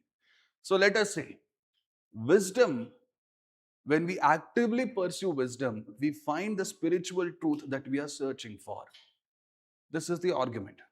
To illustrate my point, Adi Shankara Acharya, who was born in the state of Kerala, who is famous for his philosophy of what, madam? Adi Shankara. What philosophy did he give? Think, you know the answer. Did you start your UPSC preparation just a couple of months ago? Or are you about to start? About to start. So, okay, let me not scare you then. Okay. Adi Shankara gave a philosophy called as Advaita. And if you know Adi Shankara, who gave this philosophy Advaita, was he sitting in his home, Googling, chat repeating all the answers about Advaita, or did he travel? Yes, yes, yes, yes, yes. So he traveled, he met people, he accumulated wisdom, and it was through this accumulation of wisdom that he was able to find the truth of Advaita. This is how you're supposed to write. So there was argument in my paper, there was also example. So, first one, wisdom helps me to find spiritual truth. Secondly, first point was this. I've written the example. Next, what am I going to write? Secondly, wisdom also helps me to find the social and political truth that improves the nature of society. The moment I say social and economic truth, which person usually comes to your mind in India? Which person? Social and economic truth. Jai Shankar? No. What do you think students usually write about? Social and economic truth. Dr. B.R. Ambedkar. Am I right or am I wrong? Now, many of the times when Ambedkar Jayanti is going on, you will be getting all of these messages. People will be posting WhatsApp status. Dr. B.R. Ambedkar, one of the most read individuals, the kind of degrees he accumulated. Am I right? Did he accumulate all of these degrees just to showcase in his cupboard? In his, no, right? All of these things, this wide reading habit, it gave him the wisdom. to find the truth about issues such as caste system, about issues such as labor welfare, about issues related to patriarchy. Am I making my point clear? Like this. Thirdly, the active pursuit of wisdom will help me to understand the reality in a much better manner, especially in the world in which I am living. Am I making my point clear? So, will I just mention the argument there, or will I try to give an example? Example. For instance, for instance, as we age, as we accumulate years, we get the wisdom that the pursuit of life should not be towards power, wealth, or fame. It should be to cultivate meaningful relationships. This builds our social capital. Am I making my point clear? People such as Ratan Tata and all of these people, did they focus more on your power, wealth, and fame, or was it something else entirely different? Power, wealth, fame was important, but for them it was meaningful life, purposeful life. ಅರ್ಥ ಆಗ್ತಿದೆ ತಾನೆ? When you accumulate wisdom in life, when you accumulate wisdom in life, you will better understand the reality in which you are living, and you will let go of all these maya, temporary, illusionary, fake news, all of these things. Have you observed this guy, this Tandava Shiva sculpture? The Tandava Shiva sculpture has two legs. The left leg, it is in the air. You might have observed it. It appears as if he's kicking away something. You know what he's kicking away? He's kicking away maya, temporary things. When you have that wisdom, you will kick away those temporary things. You will focus on reality, things which are important for you, things which matter to you. The right leg. The right leg is stomping on a demon. Have you seen just below his right leg, there is a fellow, a small demon. The demon is called as Apasmara, my dear friends. Apasmara represents ignorance. You have so much of potential in you, still you have the laziness not to read. Then you're an ignorant fellow. Shiva is stomping on that ignorance. When I have wisdom, I'll find the truth, using which I can kick away Maya, using which I can stomp on the ignorance that exists in me, the laziness which exists in me. So I've made my argument and I've given my example through Thandava Shiva sculpture. Am I making my point clear? All of you.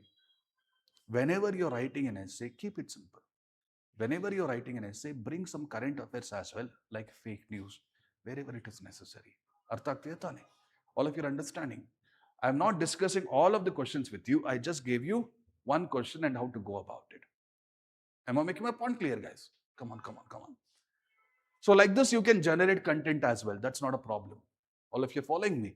You can start with template approach in case if you're there in your first few essays of UPSC. First few essays. All of you are following me. Howsoever, let us say after you have written some 10, 15 essay, gradually move into your questionnaire approach. So the first part I think I have told you. Am I right? Look at the second part, kind of content. Please do not choose content that you usually write in your GS 1, 2, 3, 4 papers. Go for some original content. Let us say you're writing 5 arguments. 4 arguments like GS papers, I'm fine. But the 5th argument, let it be original. Let it be something fresh. All of you are following me. Again, open your 2025 essay paper. 2025. 2025 essay paper. Look at the topic. Best lessons are learned through bitter experiences.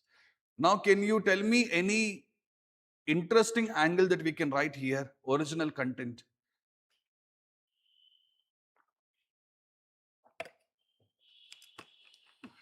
Original content. Is it possible? Air India incident. Ahmedabad crash. Okay. Listen to me. Yeah, that's, let us say, current affairs implication. Do you think I can learn best lesson only from bitter experiences, or is it possible to learn even from sweet experiences? Sweet.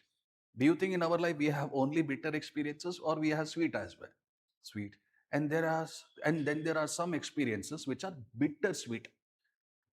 Am I right or am I wrong? There'll be some sweetness in it, there'll be some sour in it as well, bitterness as well in it. Am I right or am I wrong? So you can make such arguments, you can make such analysis. That is what we are searching for.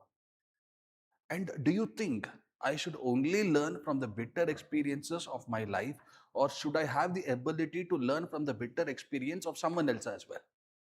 That is also very important. Most of the times when you go to your UPSC preparation, do you see your college professors teaching you, or will it be people, former UPSC aspirants like me? Former. So some people wonder, why not college professors? Why former UPSC aspirants? Because we have accumulated so much of bitter experiences, learn from us. All of you following me? It will really help you all. Right? So most of the times when I'm evaluating the essay, it's all the general arguments, it's all the general examples that I come across. So emphasize on some original content, original way of thinking, analysis. All of you following me? Why not this? Why not that? Why this only? This will help you. All of you following me? Look at the third one, structuring.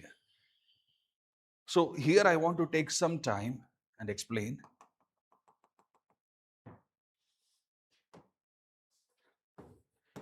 When I'm structuring an essay, it's not just about the content, guys. It's also about the ideas. It's also not just about the ideas, it's about few things such as connectives. I'll explain what this is to you a little bit later.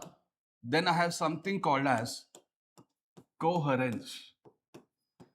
Then we have something called as transition. Okay, transition. What is connectives? On the board, how many points do you see? 3 points, right? So when I'm writing my essay, all these 3 points are connected. Firstly, if you want to write an essay which is appreciated, we must focus on connectives. Full stop. Secondly, we must also emphasize on the coherence of the essay topic. Full stop. Thirdly, and more importantly, we must always keep in mind smooth transition. So what does connectives do? They tell you that there is a flow in the arguments. Am I making my point clear? All of you. That is connectives. For example, whenever you're reading some of your editorial papers, they might have given you to summarize, contrastingly, importantly. These are your connective terms. You have to learn how to use that in your essays as well. All of you following my point? Look at the next one. I have written something called as coherence. So let us say I have studied 12 pages. I've gone through 12 pages of your essay. 12 pages. Do you think that 12 pages in itself is enough for me? Will I be able to remember each and everything that you have written? Or should I be able to remember some important arguments? I should be able to remember, right? So what I usually do is this. Whenever I'm reading your essay, let us say this is your 1 page.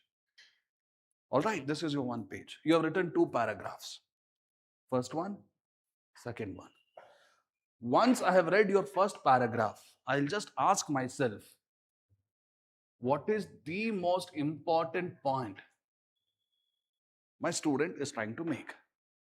The second one, the same thing. What is the most important point my student is trying to make? Thus, thereby. They use connectives like this. Am I right or am I wrong? Come back, come back. So whenever I read paragraphs, what is the gist of this paragraph? What is the most important argument he or she is trying to make? Same goes with second paragraph. Am I making my point clear? If I do not find a gist like this, I will not be awarding marks. Most of the times, my students just rant in their essays. You know what is ranting? Just haphazardly speaking, speaking, speaking. There is not much of substance in that. You might fill the pages with that ranting, but you will not get the right substance. Am I making my point clear? So whenever I read a paragraph, I ask myself, what is the gist of this paragraph? What is the important argument he or she is trying to make? That if it is there, then it is coherence.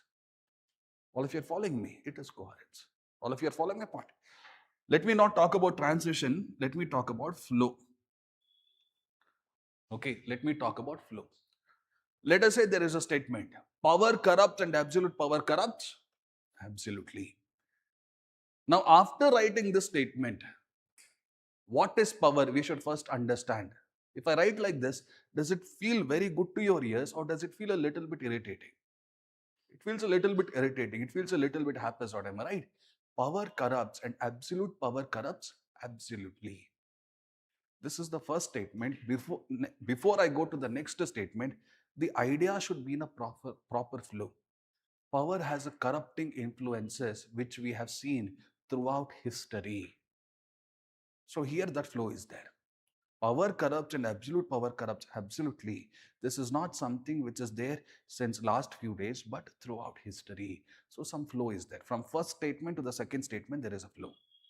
Before I go to the third statement, again there should be a flow. Am I making my point clear? You might have heard of this guy called as Nityananda. Yes. Whenever you hear Mr. Nityananda speak, do you think there is connection between his statements or it is very haphazard? Me in you in me, everyone in us. Hmm? Am I making my point clear? Yes. But this type of talking makes people quite happy. They see him as a comedy piece and they follow him. Be that as it may. That's the worst example of flow. Whenever I'm evaluating your essay, it's not just about the content. It's not just about the ideas. Minute things like this also matter. Who evaluates your essay? Geography professors or English professors? They will look for all of these things. Why is it that people who score 120 or 130 in their essays, the content might be good, not extraordinary good? Why are they scoring so much? Because they're good with these aspects. Many people don't focus on this aspect, guys. They just randomly write. That's why they do not end up scoring very good marks. All of you are following me? This is flow. Now I'll come to the transition part. Okay, the last one, the transition. Listen to me.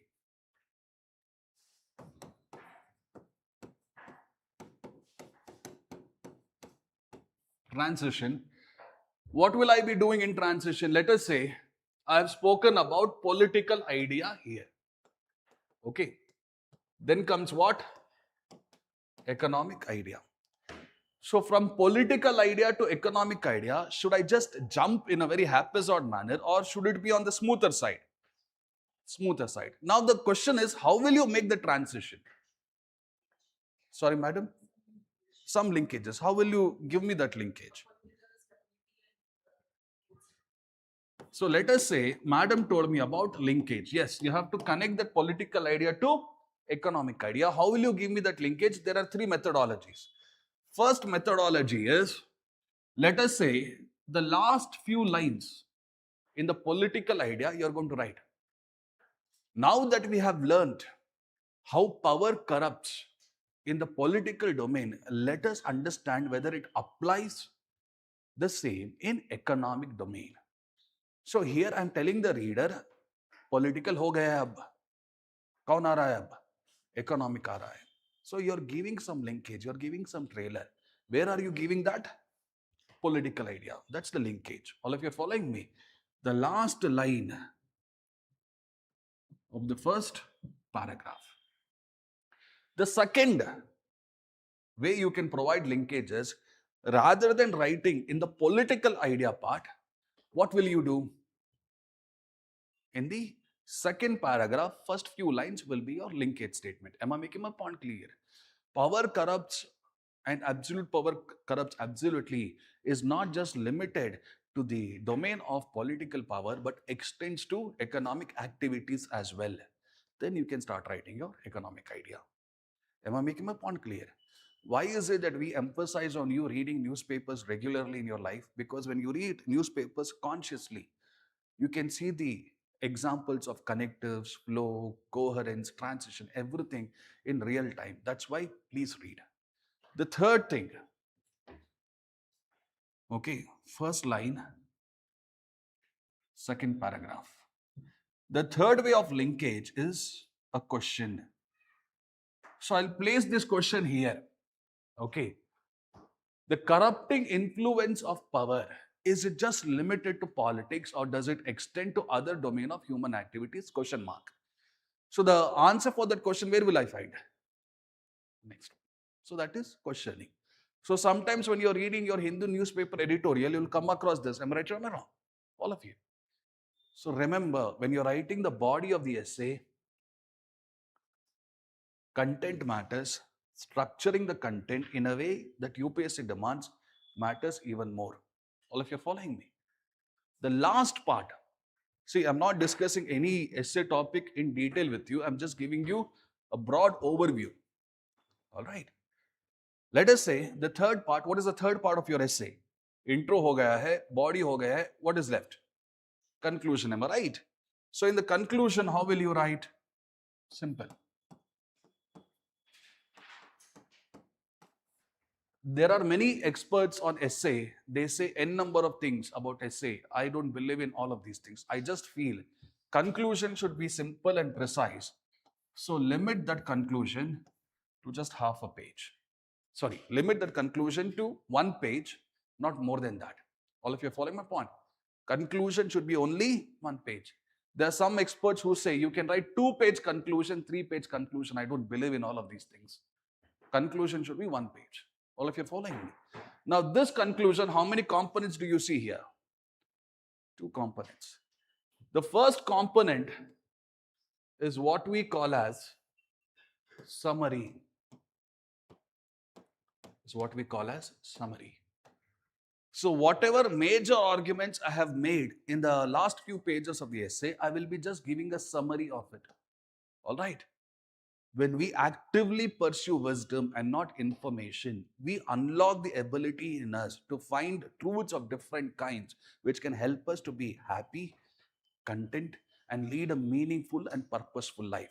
Here, I'm not repeating all the arguments, just the major arguments I have made in the last few pages, I'm writing about it. Am I making my point clear? That's the first half.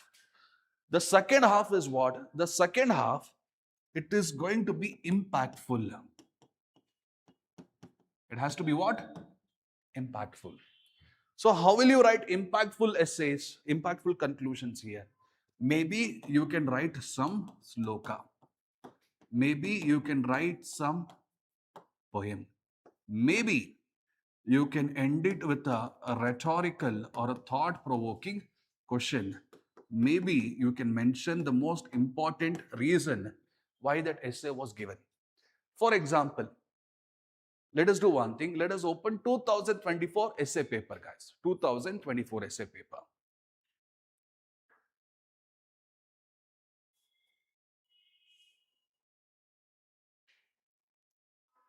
Okay, 2024 essay paper.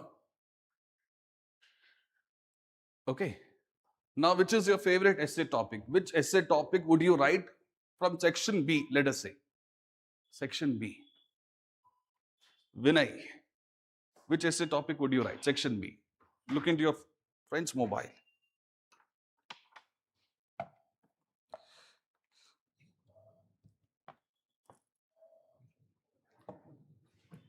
Any interesting ones you find over there?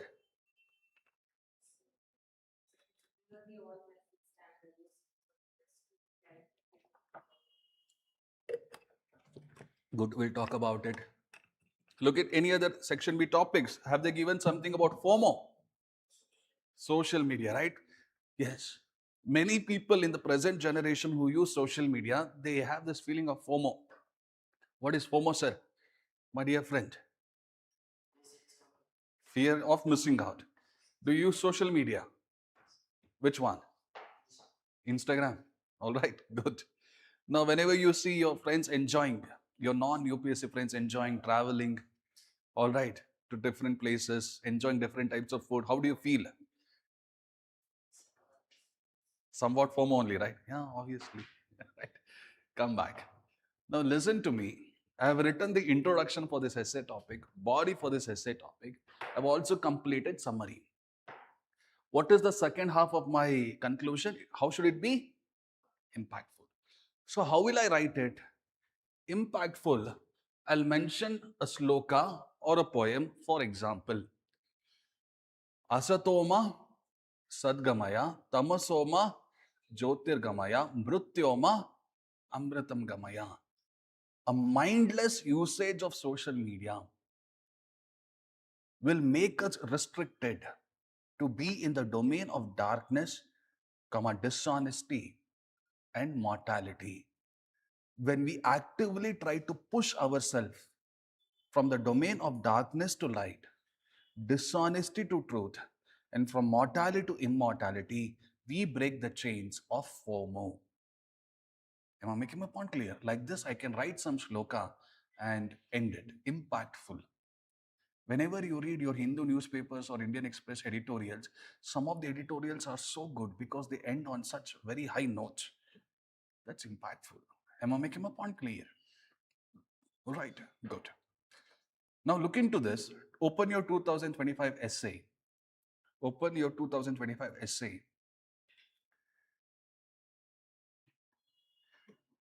There's a topic there. There's a topic there. It is about life. Can you tell me which topic I'm talking about? It is best to see life as a journey and not as a destination. All right, not as a destination. Now let's do one thing. I make you Google few words. Google it. Google it. Gather he rosebuds. Gather E-Y-E. Gather Y-E. Rosebuds. Gather E rosebuds. While he may. While he may. Gather ye rosebuds while he may. Okay, just Google that. Did you get any small poem? Gather he rosebuds while he may. Old time is still a flying. The flower that smiles today, tomorrow will be dying. These are the poetic lines. Gather he rosebuds while he may. Today is the time to look at the flower, to appreciate it, to gather it. All the time is still a flying. Time, is it something which is static or is it something which is always flowing? Flowing. The flower that smiles today, tomorrow will be dying. So if you're spending 24/7 of your UPSC preparation only on UPSC, all year you're just giving for UPSC, will you be gathering the rosebuds? Will you be gathering whatever opportunities are there in your life? Or will you be putting all the eggs in the basket of just one UPSC exam? Just one. What if the basket falls? What will happen to the eggs? Omelette agata? Will it become omelette? It will break, right? Yes. What I'm trying to convey to you is this. It is best to see life as a journey, because in journey, you will focus on the rosebuds, the people, the opportunities that you get. You'll embrace them, you'll enjoy them. But if you have a destination type of a mentality, all you want to do in life is reach the destination. All you want to do. Even after reaching the destination, do you think people will be happy? You have seen many students who have cleared IIT, IIM examinations. Am I right or am I wrong? JEE exams, you might have heard of it. There was a video recently. The kid has cleared his IIT JEE examination. His mother is so happy, happier than the kid only. All right. The mother is taking the hands of the kid and she's making the kid dance. But there are no expressions on the kid's face at all. It feels as if he has lost the battle of his life. All of you following me? You have studied in IIT, Mumbai, Kharagpur, and all of these places. Is it a very jovial environment to study, or have you seen suicides being committed by our students? Suicides. Enjoy the time, enjoy the moments, enjoy the memories, enjoy the people, because all of these things will not be there permanently. It is best to see life as a journey, not as a destination. Can I use this poem there? That is why you require it.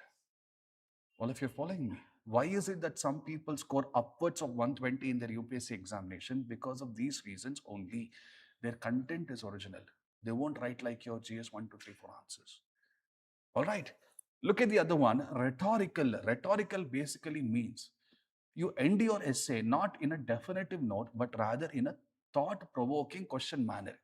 Who likes Christopher Nolan here? Mr. Tej, have you been to any film of Mr. Nolan? Which one? Oppenheimer. Good. Sir, Adarsh? Oppenheimer. My favorite is Inception. All right. Inception, Interstellar. I went to the recent movie, Odyssey. That was also nice. Why I like Nolan movies is, at the end of that movie, does he end it on a definitive note, or does he pose a question to the person who is watching it? He will never answer. Useless fellow. You'll always pose the question to us. Yeah. Yes. So whenever you're writing an essay, you might end with a question.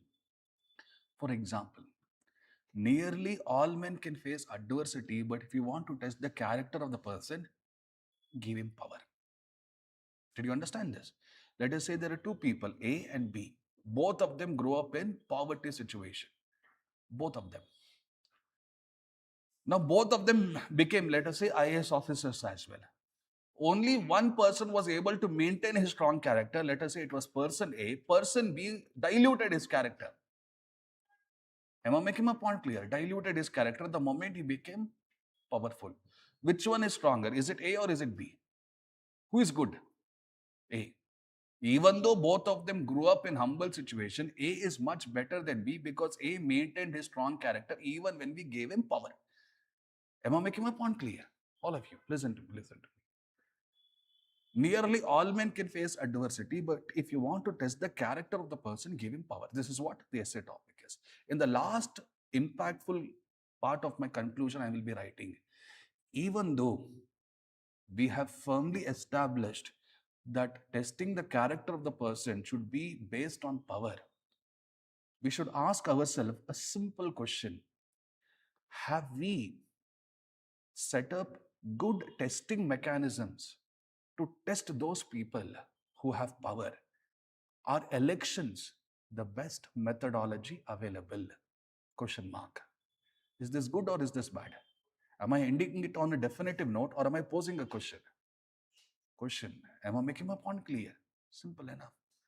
So there will be some essay topics where you can end it through a poem or a shloka. There will be some essay topics where you can end it through a rhetorical or a thought-provoking question. And the last one is the most important reason. If I have to go back to that social media again, social media is creating FOMO, especially amongst younger generation. In a world which is chasing aura farming, you know what is aura farming? You know about it more than me. In a world where we are chasing aura farming, one should stop, think for some time, have patience, whether this is really worth it. If we do not question ourselves like this, we might become victims of social media engineering, or we can become victims of social media addiction that can destroy the happiness and everything that we hold dear to our life. Everyone is chasing aura farming these days, cloud farming these days. Am I right or am I wrong? One way or the other, all of us. So we should stop. We should ask, is this rat race worth it? If we do not ask ourselves this question, we might become victims of social media addiction and everything which is wrong with social media. Am I making my point clear? Every essay topic they give you, it will always have some reason behind it. Try to capture that reason in the second half of the conclusion. Impactful it should be, guys. Am I making my point clear? So from intro till conclusion, I've told you what you're supposed to do. What I want you to do as of now is, maybe you can buy that book that Anudeep Duri Shetty has written about the basics of essay writing. There are many other people in the ecosystem, in the market, but I feel Anudeep Duri Shetty is still the best. The second one, what I want you to do is work on getting some good quality content. Where will you get good quality content? Not only through your GS 1, 2, 3, 4 papers, but newspapers. Develop a habit of reading. All right. For examples, on Sunday, almost every other newspaper will have special editions where they talk about books, movies, and all of these things. Maybe read a little bit of it. And on YouTube, follow certain channels, YouTube channels. For example, you have something called as Crash Course. You can follow that. You have something called as Big Think. That's also good. You have something called as School of Philosophy. That will also help you. Do not watch this in a very pressurizing manner. Whenever you're free, whichever captures your attention, you can watch it. The way you think, the way you articulate, the way you express your ideas, it changes. And have you heard of something called as TED Talks? Watch TED Talks given by people who have a lot of experience in their life. These TED Talks are for 15 or max to max 20 minutes. Whenever you feel that you're bored, maybe you can watch some TED Talks. How they start, how they continue their idea, how they end, all of these things matter. All of you following my point? And after doing all of these things, once you start writing, your first essay itself will be the best essay, or will it be a start? It will be a start. If you're writing an essay on a weekly basis, one essay every Sunday, eventually you'll get better. All of you following me? Now, how many of you have games on your mobiles? Which games, madam? 2048. What is? Oh, it's like a puzzle. Okay, good. I don't play that. Life itself is a puzzle for me, trying to decode that. Any other games that you have on your mobile? Sir, what is it? Temple Run. Oh, you are the age OG, original gangster. What about you, sir? No games whatsoever. How many of you have a plan in your life that every day I should walk at least 10,000 steps? One person, two, three. So, do you have any app that tells you that you walked 10,000? Maybe your watches, maybe your mobile phones, am I right? Yes? Good. Listen to me. Maybe yesterday or day before yesterday, I came across a concept called as gamification. What was the concept name? Gamification. Now, what is this gamification? Very easy, very simple. I have given myself a goal that I have to walk 10,000 steps. So every few meters I walk, what will I look into? Kitna step hua? Am I right or am I wrong? After a few meters, or kitna baki hai? So when I'm checking my mobile or my smartwatch every few minutes, if I walk 10,000, 10,000, 10,000, is it something which is very good for me in the long run, or is it becoming like a very boring, monotonous, tedious task? Boring, monotonous, tedious task. On the other hand, if you're walking just for the fun of walking, you're enjoying the walking, am I making my point clear? That is much better. But these days, because of all these apps, fitness apps and everything, gamification has come into picture, and we just try to reach our destination. We do not worry about the journey. We do not enjoy the journey. Where can I use this concept of gamification in 2025 paper? Tell me. Gamification concept that I just told you now, where can I use it? In which essay topic can I use it? It is best to see life as a journey and not as a. That's about it. So, what I want you to do in your essay is do not write it like an abstract essay. Try to make it as practical as possible.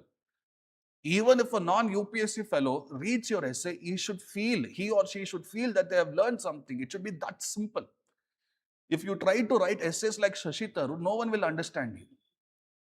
Am I making my point clear? Simplicity is the ultimate sophistication. Remember that even your UPSC has asked an essay topic on this. All ideas having large consequences are always simple. Remember that. All right. Possibly that might be one of the reasons why Shivateja sir has named this institution as AS with ease. It should be as simple as possible. All right. Be that as it may, this was about your essay. Did you understand? All of you. Any doubts you have with regards to essay writing, please ask me. Go ahead. Any doubts? Will you start writing? If I had to end my conclusion, if I have to give a conclusion to my essay class, it would be like this. Though we have tried to provide the necessary information and skills for you to write an essay, or at least the broad overview, the question remains, the $1,000,000 question remains. Will my dear students ever pick up their pen and write? Question mark. Right, is it? Okay. And in case if you have any doubts with respect to your essay, you can get in touch with me through my Telegram ID. This is my Telegram ID, Umesh 199101. That's my Telegram ID. All right. Okay. Now come back. I'll just talk about ethics for a few more minutes. So bear with me, have some patience. Okay. Let's say we open 2024 ethics paper. 2024 ethics paper, guys. Using this ethics paper itself, I'll try to give you some basic idea about ethics and what you're supposed to do. 2024 ethics paper. Okay.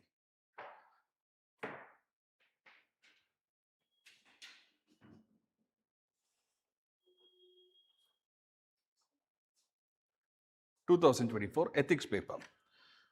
So tell me, How many of you have given full length test on ethics so far? One. Madam, how much were you scoring?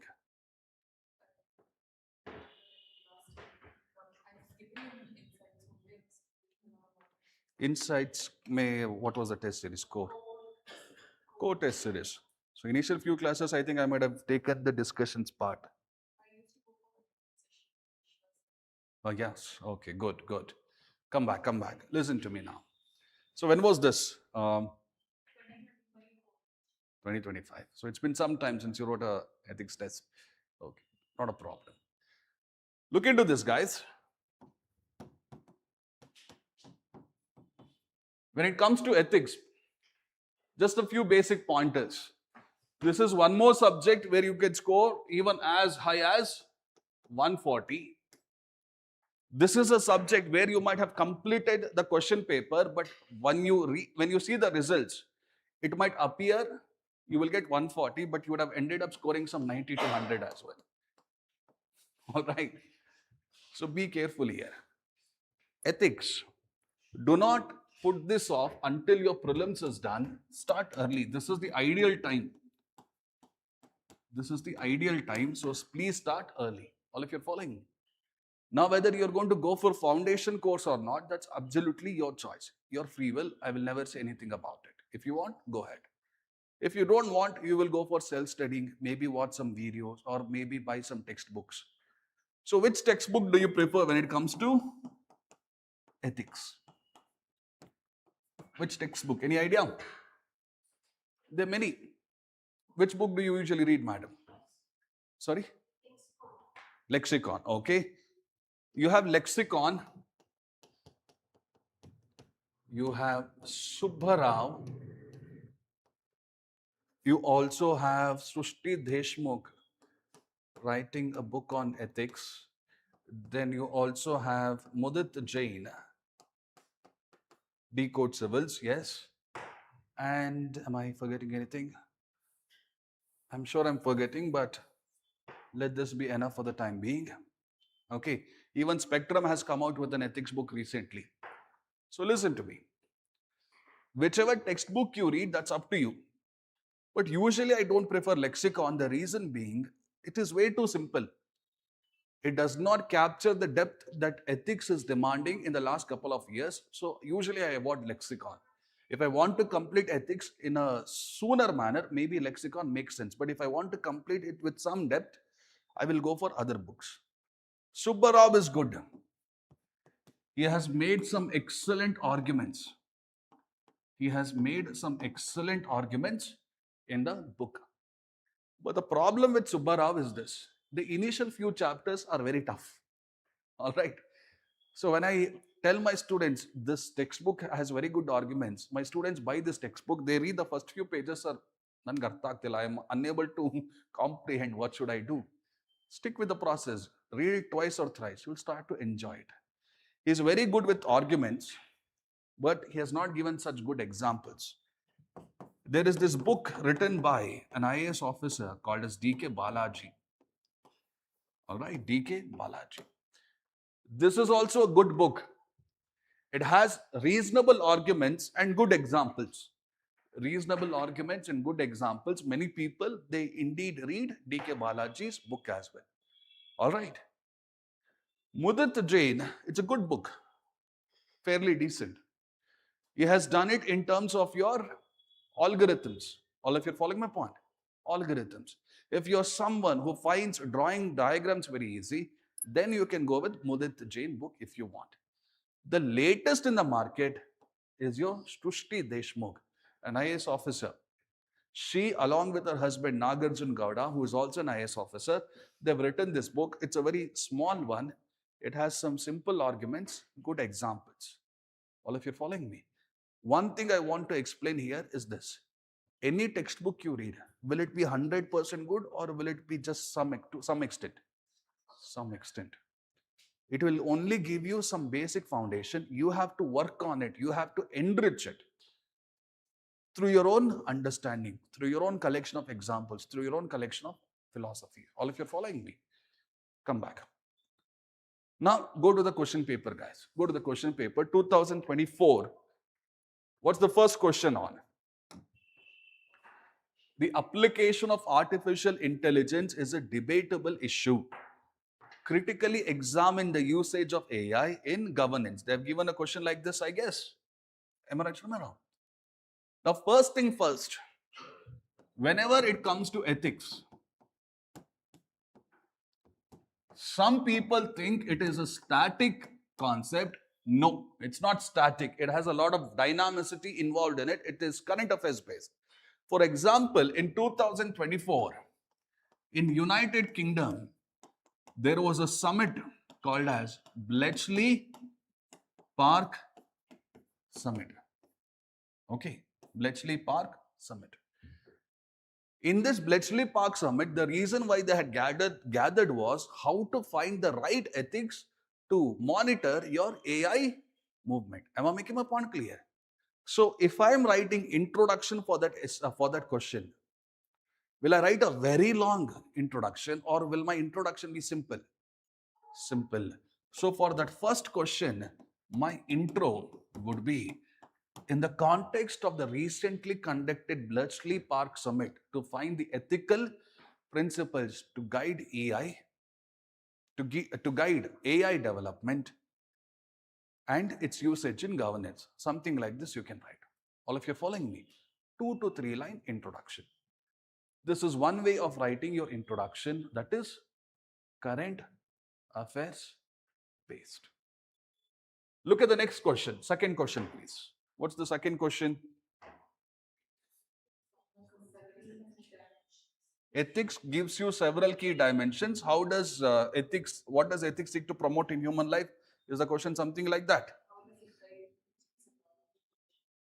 Okay. To adopt morally respectful behaviors, something like that they might have given. Yes, yes. Listen to me, listen to me. Another way of writing your introduction in ethics is based on philosophy or some thinker. Or some thinker. Okay. Have you heard of a guy called as Albert Schweitzer? In case you've not heard, Albert Schweitzer says the purpose of ethics is to ensure we inculcate in you a sense of inner perfection. Am I making my point clear? Albert Schweitzer, an award-winning author and thinker, believes ethics promotes inner sense of perfection and morally responsible behaviors in individuals as well as organizations. So in my introduction, how have I given my introduction? By giving current affairs, one example I've given. By using philosophy, I've given one more example. Am I making my point clear? You have to be very good when it comes to philosophy in your ethics paper. Very good. Each and every question, you should be able to bring some or the other philosopher there. It makes a lot of impact. Am I making my point clear? Most of the students, they do not focus on moral thinkers or philosophy chapter as much as they should. And even if they focus on 3 things. One is virtue ethics, the other one is deontological ethics, and the third one is teleology. Apart from these 3, there are so many guys. So please be careful. Look at the next question. Look at the next question. What is the next question about? Sorry? Okay, it is not only important to talk about peace, you have to believe in it. It is not only enough to believe in it, you must act upon it. Something like this, the question is, all of you, come back. What is another important way you can write your ethics introduction? Definition or definition plus quote. All right. There are 4 ways through which you can write your ethics introduction. First one is current affairs based, I've already told you. Second one is philosopher based, I've told you that. Third one is pure definition. So here it is not enough to just talk about peace, one has to believe in it. It is not enough to believe in it, one must act upon it. So what is peace? How can I define peace as? Being content, that's one. No, that's one idea of peace, but that in itself is not enough. What is peace? Peace is being calm. Peace is being tranquil. Peace is on emphasizing non-violent means to resolve any issues. Am I right or am I wrong? So peace is only external in nature, or can it be internal as well? Right. Peace is a simple term that can be understood as calmness and tranquility from an internal point of view, and using non-violence from an external point of view to resolve any issues. That's definition. All of you following me? Now let us say someone has given a quote. Peace has a meaning only when it is showcased not only in thoughts but in words as well as actions. So along with the definition of peace, I would have given a quote on that peace. That would be ideal. Most of the times when students are writing ethics answers and they're scoring anywhere between 90 to 100, the reason why they're scoring less is they just go for definition, or they might go for definition plus quote. The other two things are not there. It is missing. That is why they score less. Am I making my point clear? So please be careful here, guys. All right, please be careful here. Did you understand the strategy? Ethics, simple one. Now listen to me.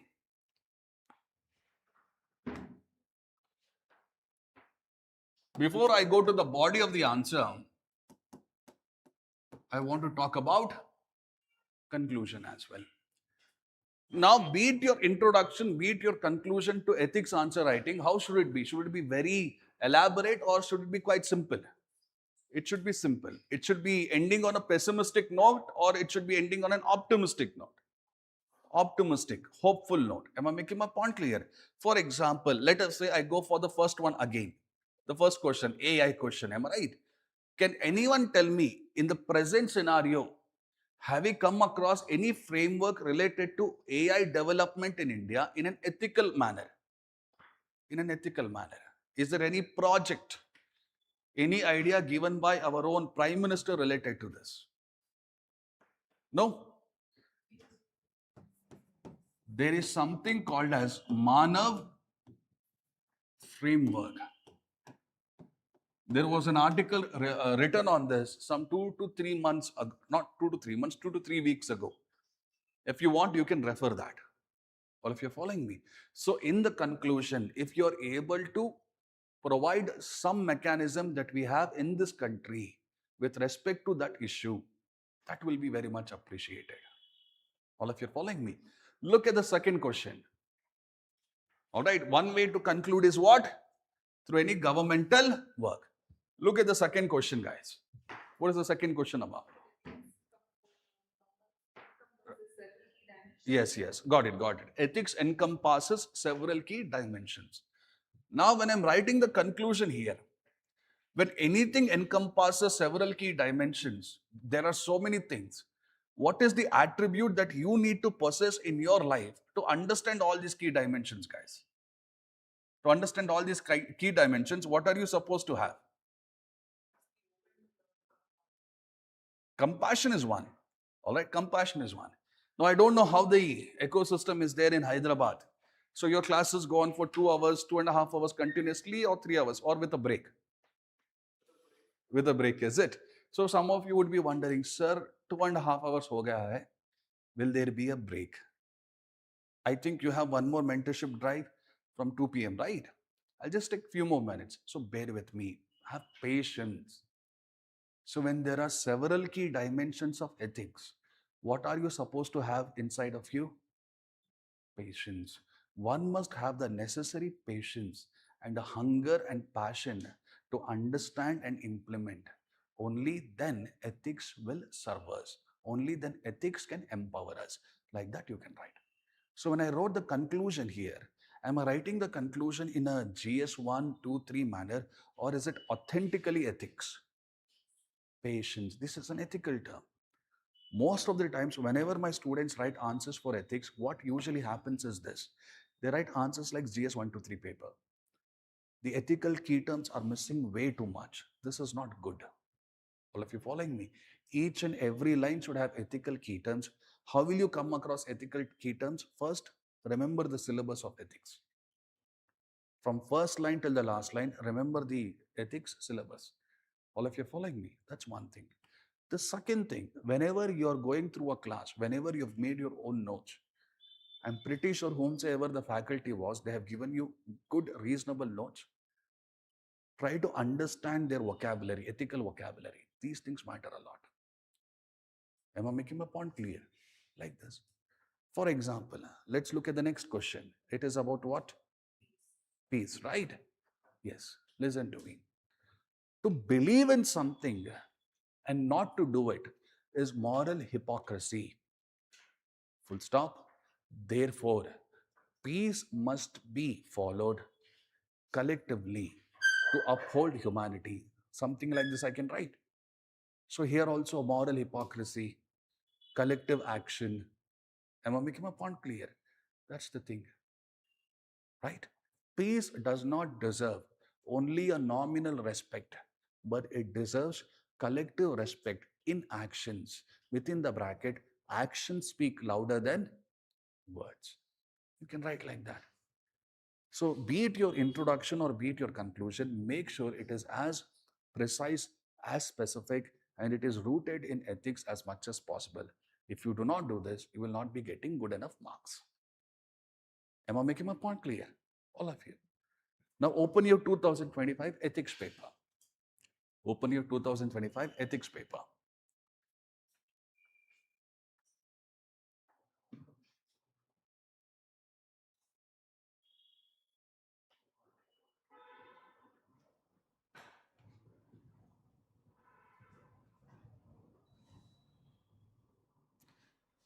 Look at the first question.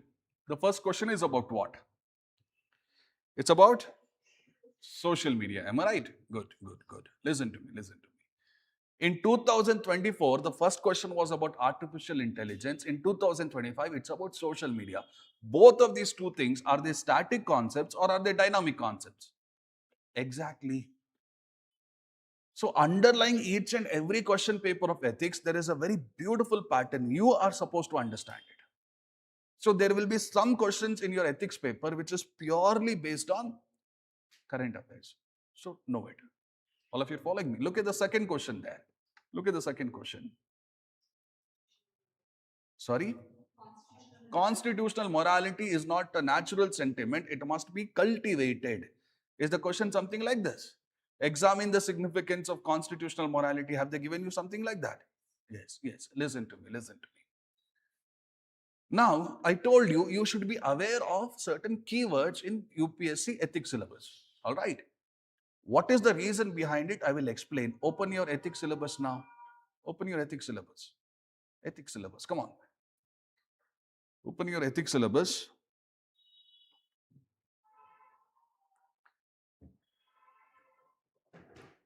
Go to a chapter called as Public Civil Service Values. Public Civil Service Values. Public Civil Service Values. All right. Do you see any terms such as ethical governance there? Yes. So listen to my introduction. Constitutional morality makes it easier to achieve our goal of ethical governance and to improve. Look at the next syllabus topic, probity.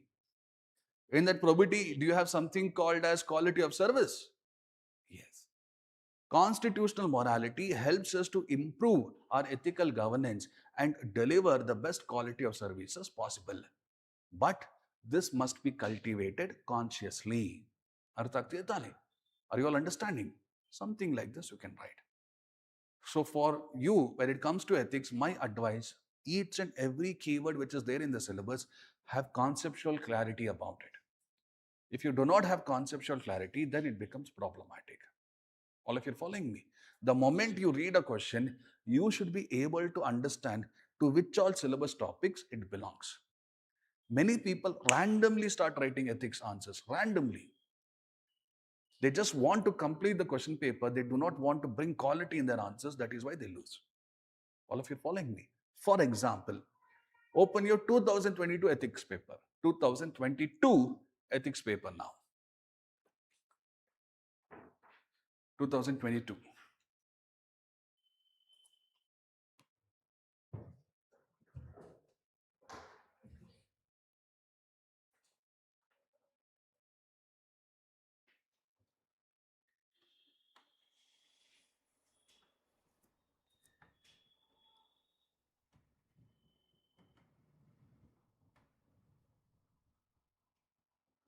Okay.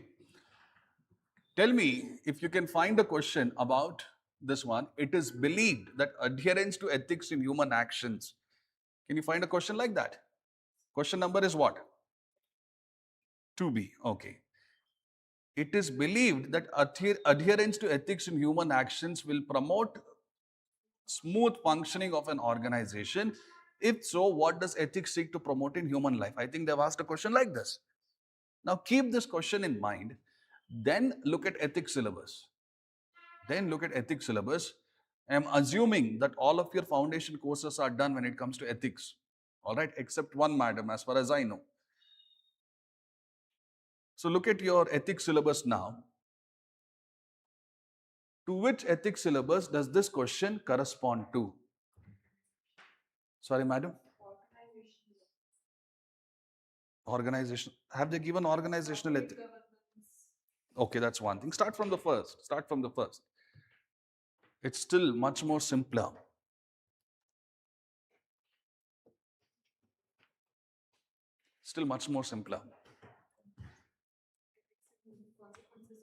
Very good, very good, very good.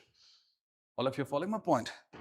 The consequence of ethics in human action. There is a topic in your first chapter. Do you see that? So, consequences of ethics in human actions, I think you can come across it. So, listen to me. The consequence of ethics in human action is to promote smooth functioning and help us achieve eudaimonia. Have you heard of a term called as eudaimonia? Any idea who suggested it? Sir, you have heard, but who suggested it? Aristotle. So eudaimonia, it basically means happiness. But happiness not born because you have some very upgraded version of mobile, but happiness born because of leading a purposeful, meaningful life. Am I making my point clear? Ethics in human actions leads to the consequence of achieving eudaimonia. If you write like this, that is also enough. Have you heard of this principle called as triple bottom line? Triple bottom line. What is triple bottom line? As an organization, I want to make profit. Good. As an organization, I want to uphold people's welfare. As an organization, I want to conserve the planet's welfare. This is triple. Profit, people, planet. Ethics helps me to achieve my triple bottom line, leading to smooth functioning of an organization. If you want, you can write like this. All of you following my point? Simple enough. So the first thing that I want you to do when it comes to ethics is very simple.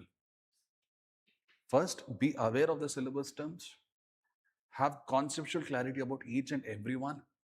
Then take up each and every question from 2013 till 2026, whenever you're going to give your mains. Try to connect each and every question with the syllabus topics. What should be the possible introduction? What should be the possible conclusion? This is what I want you to figure out. Am I making my point clear? All of you. Now, go to your 2022 paper itself. Look at the question paper. Is it on the easier side or is it on the difficult side? Longer side. The question paper. It is lengthier, very lengthy. Go to your 2024 question paper. Ethics itself. 2024 question paper.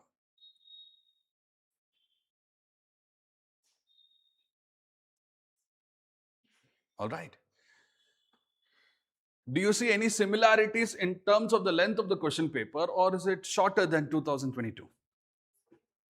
This one is also lengthy. So UPSC, one of the ways through which it can make your ethics paper unpredictable is through the length.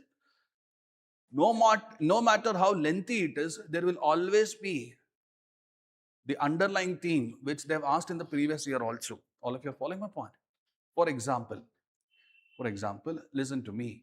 Google a question. Explain how ethics promotes. Explain how ethics promotes social and human well-being. Social and human well-being. Did you see this question? Now, this is a question which was asked possibly in 2015 or 16. I forgot the year. This question and whatever you learned a couple of minutes ago, 2022, strict adherence to ethics promotes smooth functioning in an organization, are they entirely different or are they same? They're same.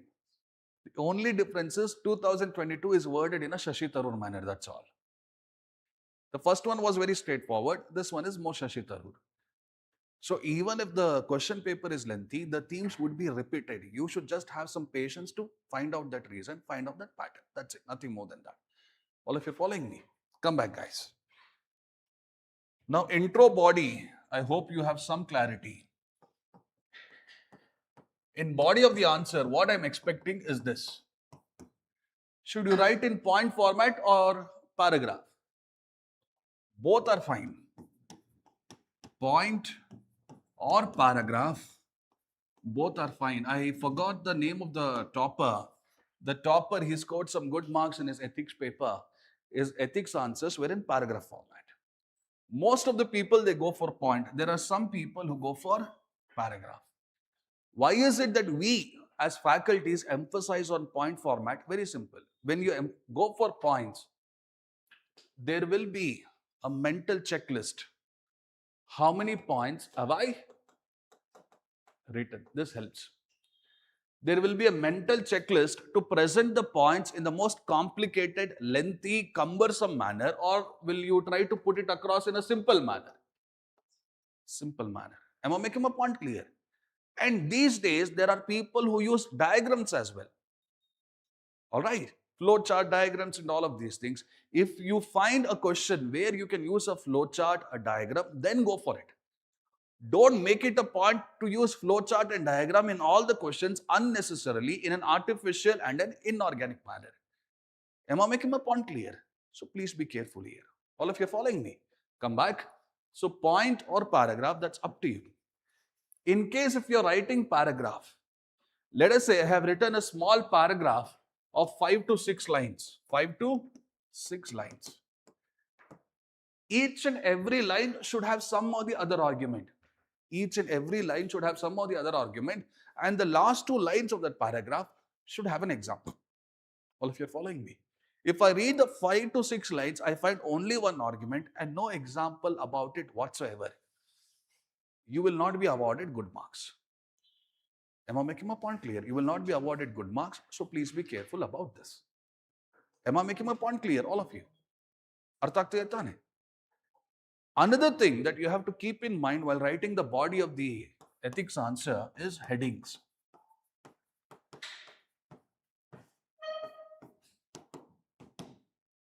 You have to give headings in ethics GS4 answer writing. Will you give very creative heading like how you do in your essay paper, or will it be very straightforward GS type? Straightforward GS types. For example, 2025, they've asked, what are the ethical issues and dilemmas associated with social media? So in the body of the answer, social media and ethical issues, few points under it. Next, social media and ethical dilemmas, few points under it. Arguments as well as examples. This is how we usually do it. Am I making my point clear? Guys, when I'm evaluating ethics answers, point or paragraph, it does not matter to me. Headings should be straightforward. What matters to me are 2 things. First one is structuring. Second one is, second one is quality of arguments. These are the only 2 things that I look for when I'm looking into your ethics answers. Well, if you're following my point, let us say there is an essay ethics topic. Whenever you try to take any decision in your life, what are the various sources that you have? Whenever you're taking a decision in your life, what are the various sources you have on which you depend upon? Various sources. Tell me. Let us say you've become an officer. Madam, what is it that you want, IAS or IPS? IAS. So you become an IAS officer. Based on what all sources will you take a decision? Sorry, sir? Situations. Okay, that is one source. I'm not denying that. what I was expecting, if you have a firm grip over the syllabus, there is something called as loss. All right, there is something called as loss. So as an officer, most of the times your decision will be based on loss. This is your reliable source of decision making. Another source could be conscience. Some people pronounce it as conscience. I like to pronounce it as conscience. It looks much better. All right. You have consciousness, conscientiousness, and conscience. So there should be some difference in our pronunciation as well. So listen to me. When you become an officer, will you always take decision based on laws, or will you listen to that voice which is there inside your head sometimes? Voice also, right? Conscience. So the question that your UPSC has asked is this: which one is a more reliable source? All of you following me? Which one is a more reliable source? What will your answer be? Forget the answer. Tell me, how will you structure it? Is conscience or laws a more reliable source of guide for a public servant in his decision making? Question mark, critically examined. If they ask you like this, what will your answer be? My PSIR friend. Laws. So you will not listen to your conscience at all. So let us say there are 10 situations as your friend told. For these 10 situations, I have created human laws. I have created laws. But do you think tomorrow also only these 10 situations would be there, or there might be some other extra situation? Do you think laws can capture all human situations, or will it always be missing out for few things? So when it is missing out, what should I do? Getting a point. See, I can't go into the detail of the discussion of the topics because this is just a mentorship drive. All of you following my point? The reason I went a little bit depth in terms of your essay, because it deserves it. We can't concise that into 1 hour. It becomes very, it doesn't achieve the purpose. If I was structuring the answer for this as an aspirant, how I will do is this. First, I will write why loss is a reliable source of guide. Then I will criticize it. What is the alternative I have? Conscience. Now, will I listen to conscience all the time? Some situations, what are the benefits? Where it is reliable, and criticize it. Will I stop here itself, or will I talk about balancing? You have to talk about balancing. And wherever I am bringing these arguments, I'll bring some thinkers as well. How many of you have taken an optional subject called as sociology or public administration? Anyone? So even if I've taken, I'm not going to raise my hand. There is this guy called as Max Weber. Max Weber, he basically says, whenever an officer is taking decision in bureaucracy, laws should determine their actions. Because if you start acting based on your conscience, each and everyone start acting based on their conscience, will there be stability in bureaucracy or instability? Very good. So wherever necessary, I will be bringing thinkers. Have you heard of this guy called as Gandhi? Gandhi ने क्या बोला है? The greatest court of justice is not your man-made coach, but rather it is your conscience. It's your soul. You can bring your Gandhi wherever it is necessary, and then you can talk about balancing. All of you are following me? Conscience makes sense, provided it is within the boundaries of your constitutional Lakshman Rekha, constitutional parameters. Am I making my point clear? If there is any thinker who has opined about the same thing, you can talk about it. Conscience makes sense when it guides us in the direction of law, not only in terms of words, but also in its spirit. Am I making my point clear? Like this. So how you structure the answer matters a lot for me when I'm evaluating. Once the structure is good, I look for arguments, I look for examples, I look for philosophers wherever necessary. If that is not there, then it becomes problematic for me. Most of the times, how my students write answers is, they write like 1, 2, 3, 4, 5. They think writing 5 points will fetch them marks, but that's not the case. All of you following me? There was this simple question that you saw. Explain how ethics promotes social and. So there are two structures in the answers that you have to write. What are these two structures? Ethics and social well-being. Ethics and human well-being. Under ethics and social well-being, what are the sub-points that should be there? Arguments, Idya, are arguments present? Are examples given? This is how I look for. Next, let us say ethics and social well-being, ethics and human well-being, ethics and, sorry, how to inculcate ethics in us. That might be the third part of the body of the answer. If there is not enough space in the body of the answer, how to inculcate ethics, what I will be doing in the conclusion to inculcate these ethics. John Locke, in his book, Some Thoughts Concerning Education, believes ethical education must be introduced as early as possible. John Locke, your friend is going to read about him in his PSIR classes, in case if you choose as PSIR. Social contract theory, have you heard of that? There your John Locke comes. He has written a book, Some Thoughts Concerning Education. In that book, he has told, as early as possible, we have to teach our kids ethics. All of you following me? Like this, if you want, you can write. Am I making my point clear? Now, before, there are just two more things that I want to talk about when it comes to ethics. Look at your 2025 paper, please. Look at 2025 paper and let me ask my Instagram friend, all right, my Instagram friend, which quote do you like there? 2025.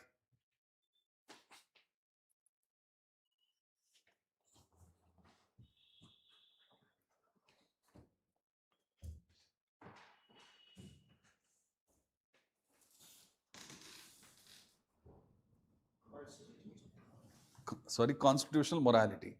You like that quote? Look at the first one. 2025. Look at the first one. Social media.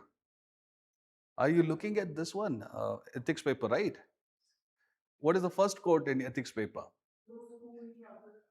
Those who in trouble remain untroubled will trouble the trouble itself. And I was sent a video by one of my friends in Hyderabad. It was a Balaya's movie, if I'm not wrong. Right? Have you seen that? Which film was that? I forgot. Be that as it may. This quote was given by Thiruvallavar. Those who remain untroubled by the trouble will trouble the trouble itself. All of us in our life, we will face troubles.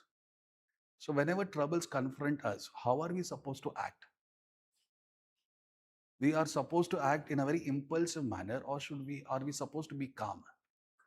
If I'm supposed to be calm, which two concepts in your UPSC syllabus teaches you that? Look at the concepts. Attitude teaches you that. Exactly. Exactly. So whenever I'm writing a quotation based answer, carefully listen to me. In the introduction, what I will be asking myself is very simple. Umesh, what is it that quote trying to teach you?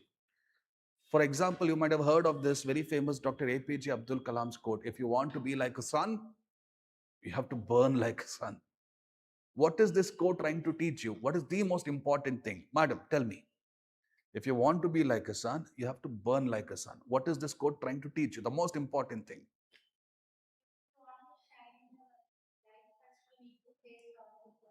We have to make efforts. Is it not? We have to make efforts. We have to confront challenges. That is what you say. Exactly correct. Be the change you want to see in the world. Who gave this quote? Gandhi gave this quote, right? So, what is this quote trying to teach you? Be the change you want to see in the world. Tell me.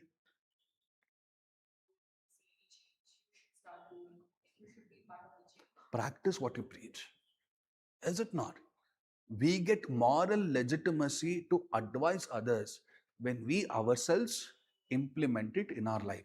So, in the introduction for any quotation based question, what I usually do is I write the most important thing that it is trying to teach me. Am I making my point clear? The most important thing it is trying to teach me, that is what I write in my introduction. Am I making my point clear, guys? All of you. That's it. Look at the untroubled by the trouble code. Those who remain calm and tranquil will be able to deal with any challenging situations in life. That will be your introduction for that quotation. Look at the second quote that they have given. What is the second quote?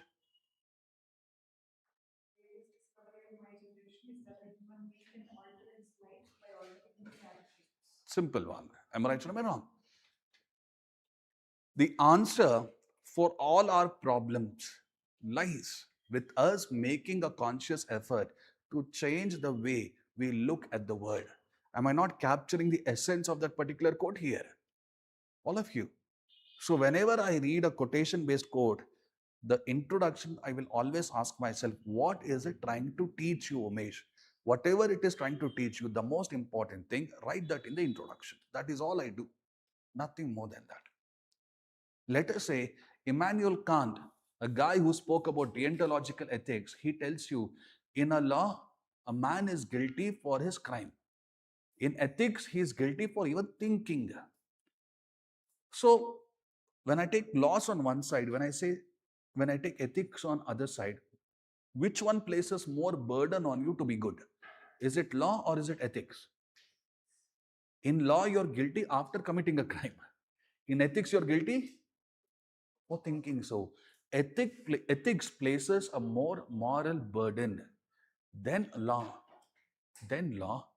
to ensure that we remain good in life. Am I making my point clear? Law basically expects you to do minimal things. Ethics, on the other hand, expects you to do minimal things or the perfectionist things. Perfectionist, idealistic thing. Am I making my point clear? Come back, come back. So, did you understand how to give introduction for a quotation based question? Let's go to the body of the answer, guys. Body of the quotation. Those who remain untroubled by the trouble will trouble the trouble itself. All right, I see that Balaya's video coming into my mind. All right. In body of the answer, emotional intelligence, it has some components. You know what are those components? First one is self-awareness. I need to be aware. Okay, this is the challenge in front of me. Am I making my point clear? I need to be aware of it. Then there is one more component of emotional intelligence, that is self-motivation. No matter whatever troubles are there in my way, there is so much of talent in me. I will overcome it. That's self-motivation. You can't depend on motivation from external sources, am I right? Motivation from external source is only for temporary period. When it comes from within you, that's long-term durable. How should I remain calm during troubling situations? One is self-awareness I should have, self-motivation. The third one is self-regulation. Let us say there is a trouble which is making me very angry, very angry, very angry. Should I allow this anger to reach its peak and burst, or should I regulate that anger? Regulate that anger. So here I'm basically writing, to remain calm, आपको क्या करना है? For me to remain calm, हमको emotionally intelligent होना है, and for me to have emotional intelligence, what are the various attributes that are required? I'm just writing that: self-awareness, self-regulation, self-motivation, and there is something called as self-reflection. Let us say Vinay is making me very angry. Let us say he's not doing it, but let us say he's making me very angry, and I want to scold him left, right, and center. All right, left, right, and center, I want to scold him. If I scold him like that, how do you think Vinay will feel? Happy or irritated? Irritated, angry, sad, and the moment I go outside, Mahaparinirvana for me, I guess. Vinay, will you do that? No, no. Okay. Listen to me. Listen to me. Listen to me, guys. Self-reflection. So before I scold Vinay, I have to visualize, if I scold him, how is he going to react? Am I making my point clear? Visualization. There are moments when we get very angry. There are moments when, because of some trouble, we take this impulsive decision, and after few years, we wonder, "Arey yaar, मैंने ये क्यों किया? मैं ऐसा क्यों हूँ?" All of you following me? Visualize. Okay, there are two choices in front of me. Let us say I go the choice of hatred. What might be the impact of it? Let us say there is another choice of forgiveness. What is the impact of forgiveness in the longer run? If you are able to reflect that, like this, you will remain untroubled by any trouble. Am I making my point clear? So when I'm writing these concepts in the body of the answer, Will it take only first few lines of the page, or will it take almost 2 pages of the quotation? 2 pages it will take. Will I mention only arguments, or will I mention examples as well? Examples as well. Am I right or am I wrong? Like this. Now, this is just from emotional intelligence. When I talk about attitude, what type of attitude should you have the moment you're confronted with any challenges? Should you have a pessimistic attitude? Should you have a neutral attitude? Or should you have an optimistic attitude? When there is trouble, neutral better. Let's not go for neutral. Let me be optimistic. Okay, this trouble is there, but I'm not going to lose hope. This trouble is there, but I'm still going to retain my positive attitude. This is what you're supposed to write. Am I making my point clear? And have you read books written by a guy called as Daniel Goleman? Jonathan Lee. Daniel Goleman, yes, you might have studied about him in your ethics, but he has written his own books. Have you heard of a term called as emotional hijacking? Emotional hijacking is nothing but because of some troubles in your mind, emotions flood you. Whenever your emotions flood you, am I making my point clear? Listen to me. Whenever your emotions flood you, your prefrontal cortex, which deals with all your rational thinking things, it takes a secondary seat. Amygdala, your emotional part of the brain, it takes priority. So when emotions flood you, your prefrontal cortex, it becomes secondary, it becomes virtually non-existent. This is what we call as emotional hijacking.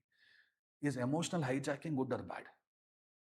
If you tell me that, I'm more than happy. Jonathan Lee, Daniel Goleman mentioned, when we have emotional intelligence, we prevent emotional hijacking, leading to better decisions in life. That's it.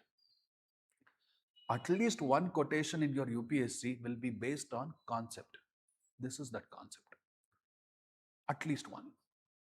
If you look at the second quotation, it is also based on a concept. All right, the greatest discovery of my generation is by making a small change in my attitude, I can bring the greatest change. Something like this, the fellow has said. Look at your syllabus topic. To which chapter does it belong to? Very easy to pinpoint that. Attitude. Under attitude, which subtopic? Relation to thought and behavior. Other than that, there is one more very important one. Functions of attitude. Do you see that functions of attitude there? All right. Remember your concepts very well. In your foundation classes, you might have learned, as per Daniel Katz and Brewster Smith, there are 4 functions of attitude. One is knowledge function. The other one is instrumental function, value expressive function, ego defensive function. All of you following me? If I have to present that in a simpler way, the function of attitude is to translate impossible things into possible. The function of attitude is to make you a better team player. The function of attitude is to help you develop resilience to tackle any challenges. The function of attitude is to help you to deal or protect your ego against any unduly harsh criticism. If I tell Virat Kohli, if Sunil Gavaskar tells Virat Kohli, this is how you have to play cover drive, yes, Virat Kohli can listen to it. If I tell Virat Kohli, आपको ऐसा play करना है cover drive, bat से मारेगा मुझको. Am I right or am I wrong? If you have attitude, you will protect yourself from unduly harsh criticisms. Am I making a point clear? Functions of attitude. If you have attitude, it will help you to accumulate the necessary knowledge to become better at anything. If you have attitude, I'm an introvert. I'm selectively extrovert in my life. If I come here and if I sit like an introvert, no one is going to listen to me. So I have to be an extrovert here. Am I right? So my attitude is helping me. It's instrumental in making me achieve success in my life. Am I making my point clear? You want to be IAS and IPS, so you need to have a similar attitude, my dear friends. Most of the people that you have come across who want to be IAS and IPS, they're so silent. Sometimes it makes me wonder whether they will really be able to manage a whole district or a whole department or a whole country. All right. Have attitudes, guys. It really does help you. Whenever you see an eagle during gloomy skies, during rains, does it try to find shelter or does it soar above that sky, above those clouds? Am I right? Exactly. That's its attitude. That's the function of attitude. Am I making my point clear? Simple, simple. Look at the third quote there. What is the third quote? So there will be some quotations based on what? Concepts which you have learnt in your section A. Just talk about that concepts in the body of the answer. What is the third quote in 2025?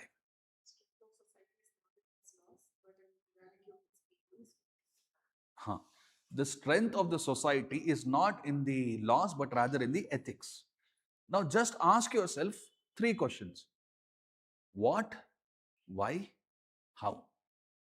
Now what are the ethics that determines the strength of the society? You tell me. What are the ethics or principles that determines the strength of the society? You tell me. Can I say the universal love, care, compassion that we have only to our family, only to our friends, or to the whole of humanity is what determines our strength?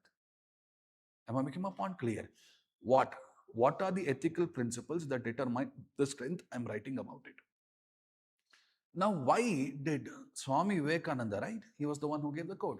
Why Swami Vivekananda said the strength of a society is not in its law, but rather in its ethics. That you're supposed to write. Now, there is a camera in front of me. Let us say I'm being ethical.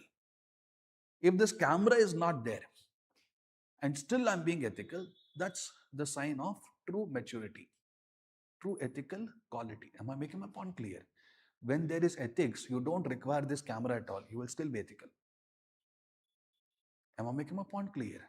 When there is ethics in the society, you will do what is right because there is fear in your heart or because there is respect in your heart. That is what you're supposed to write. What are the ethical principles that Swami Vivekananda is talking about? Why he thinks ethics is more important than laws? How? How should I start emphasize on ethics more than laws? Have you come across any feature in your life, any program of government where they have tried to inculcate ethics in you in recent times? Any policy, any program? Go ahead. What education policy are we following now? National Education Policy 2020. As part of this policy, we are trying to inculcate in you a sense of ethical education so you follow what is right, even if that camera, even if no law exists. So, what did I do to generate content for a quotation here? What, why, how?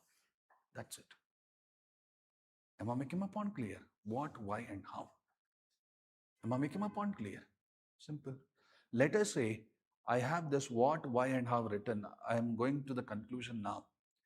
Imagine Indian society becomes an ethical society. If Indian society becomes an ethical society, एक व्यक्ति ने बोला था राम राज्य, कौन था वो? Gandhi. When a society is judged by its ethical competence, we can make the dream of Ramarajya a reality. इसी व्यक्ति ने सर्वोदय के बारे में भी बोला था. Am I right? When strength of the society lies in its ethics, the concept of sarvodaya, welfare for all, will become a reality. आपको पता है अंत्योदय क्या है? The progress of the most advantaged section or the least advantaged. Deen Dayal Upadhyaya. Maybe you can write all of these things. So if this quote is implemented, what will be the future like? What will be the world like? Just write about it. All of you following me? Go to 2024 quotation paper, guys, quickly. 2024. 2024.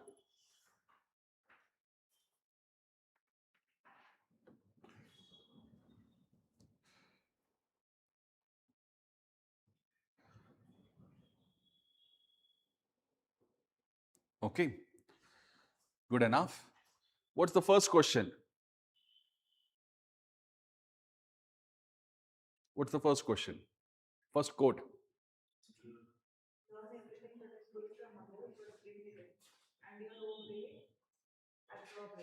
This is a quote given by Swami Vivekananda.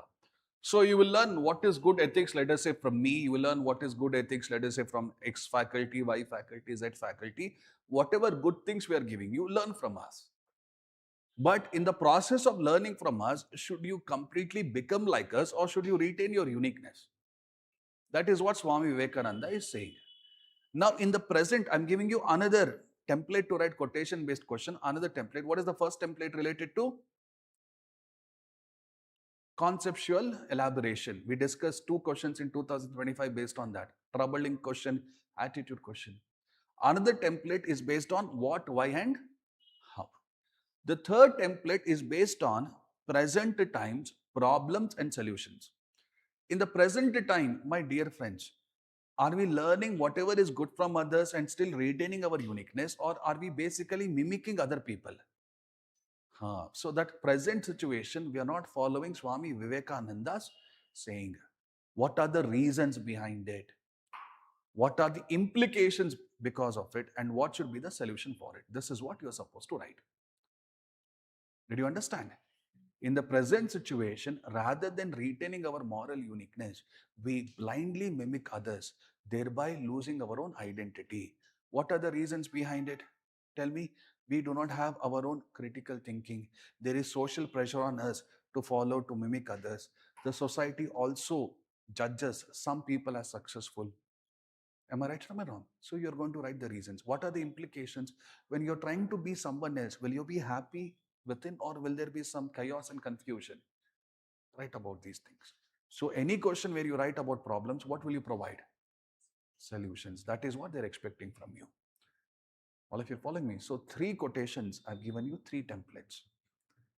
Look at the case studies. Very briefly, I'm going to talk about it. How many case studies will be there in your UPSC, guys?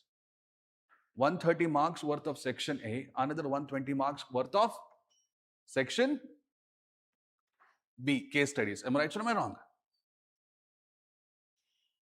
Yes? Look at your case studies.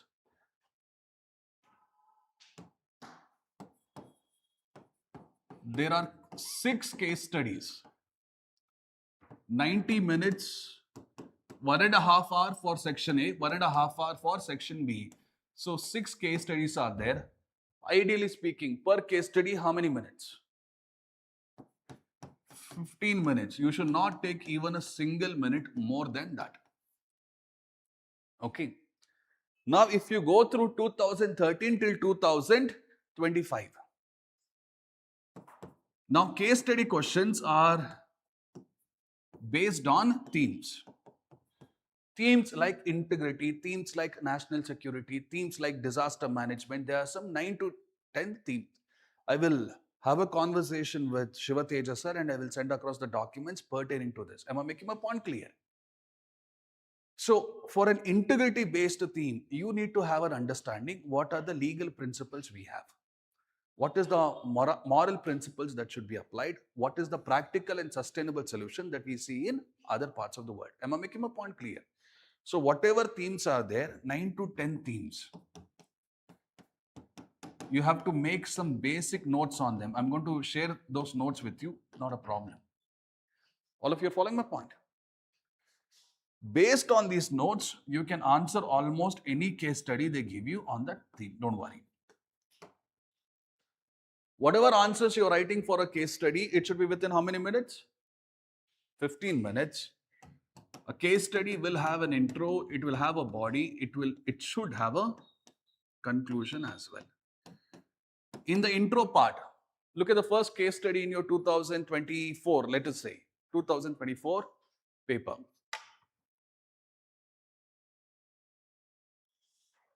Okay, 2024 paper. What is the first case study about? I think it's about a technology company, ABC. Am I right? Yes. So this company is going for pollution more than what is necessary because of its AI development. The above case highlights the ethical concerns related to AI development in recent times. You will write something like this in the introduction. Am I making my point clear? The above case study highlights the necessity of ethical development in AI progress. It also highlights the environmental concerns associated with it. That's your introduction. All of you following me? Look at the sub questions that they've asked. What is the sub question?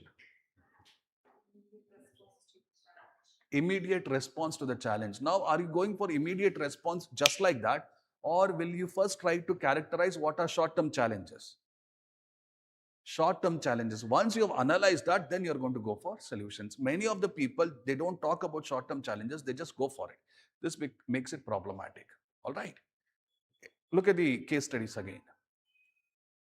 Have they asked you case studies where they have asked about ethical issues? Yes or no? Yes. Have they asked you case studies where there are ethical dilemmas? So many of the students, they don't have an idea about how to write ethical issues and ethical dilemmas. So let me give you a simple analogy. Now our class was supposed to end at 1 p.m. So it's 1:17. What's the ethical issue here? Your food, your lunch. Am I right or am I wrong? Then you have another class from 2 p.m. What's the dilemma for me? Should I wrap up the case study discussion as soon as possible so that you can have your lunch and come back to the 2 p.m. session as soon as possible? Or just to give you the broad overview and allow you to do the homework by yourself? That's the dilemma for me. Am I making my point clear? Issues are always broad, guys. Issues are always broad, and issues indicate compromise situation. I was supposed to end my classes at 1 p.m. It has gone to 1:17. It's compromised already. Am I making my point clear? Issues are broad. Broad in the sense, I am the stakeholder here. You're also the stakeholder here. Shiva Teja sir is also the stakeholder here. Maybe online students are watching it. Am I making my point clear? Dilemma, on the other hand, it indicates a challenging situation. So the challenging situation for me, as of now, case studies are there. It's worth 20 marks per case, each and every case study. How much should I give you as your homework? What should you be focusing on? How much should I hold back? This is the dilemma. All of you following me? Dilemma will always indicate a challenging situation. So I know Adarsh. Madam, what's your name? Pratibha. So let us say Adarsh and Pratibha are two good friends. Am I making my point clear? Both of them have been preparing for examination, let us say for some placement examination. Now in Adarsh's home, unfortunately, because of an incident, he could not study well. Pratibha knows Adarsh needs this job. So what happens during placement examinations? Pratibha very carefully tries to show some answers for some questions to Adarsh. I, being the teacher who I am, I make this one out. All right. I pull these two people aside and I ask them, why are you doing what you're doing? So others say, sir, because of that incident, I could not read. This exam is very important for me. So I requested, if you really want to punish anyone, punish me, not Pratibha. Am I making my point clear? Now, what is the issue here? Examinations are supposed to be what? Fair or unfair? Fair. So already the situation is compromised because there was cheating involved. Now here in an ethical issue, the stakeholders will be broad. I am there, Adarsh, Pratibha, and also the whole class. Am I right or am I wrong? Dilemma, on the other hand, for me as a teacher, should I punish them or not? Should I punish them? You tell me. बड़े बड़े देश में होती रहती है छोटी मोटी बात. Can I use that philosophy? I should punish them. You're right. But how much should I punish them? That is also a dilemma. That's a challenging situation. Am I right or am I wrong? That is the thing there. Please be very careful whenever they ask you to write issues and dilemmas, because many students don't know the basic difference between that. So there are some 9 to 10 themes when it comes to case studies. I will send across all the notes to you. Go through the basic content. I will make sure that each and every content you will come across some legal principles. Imagine there is a case study on corporate governance. What legal idea should I have? What legal idea should I have? Imagine there is a case study on corporate governance. Which legal act should be there in my mind?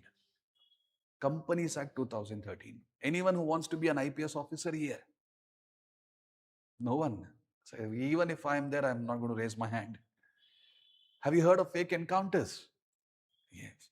So in our country, my question to you, do we have any Supreme Court judgments or any other rules and regulations which comes into picture when an encounter happens? We do have. So you should be aware of the realities, legal realities, and then you should write answers for case studies.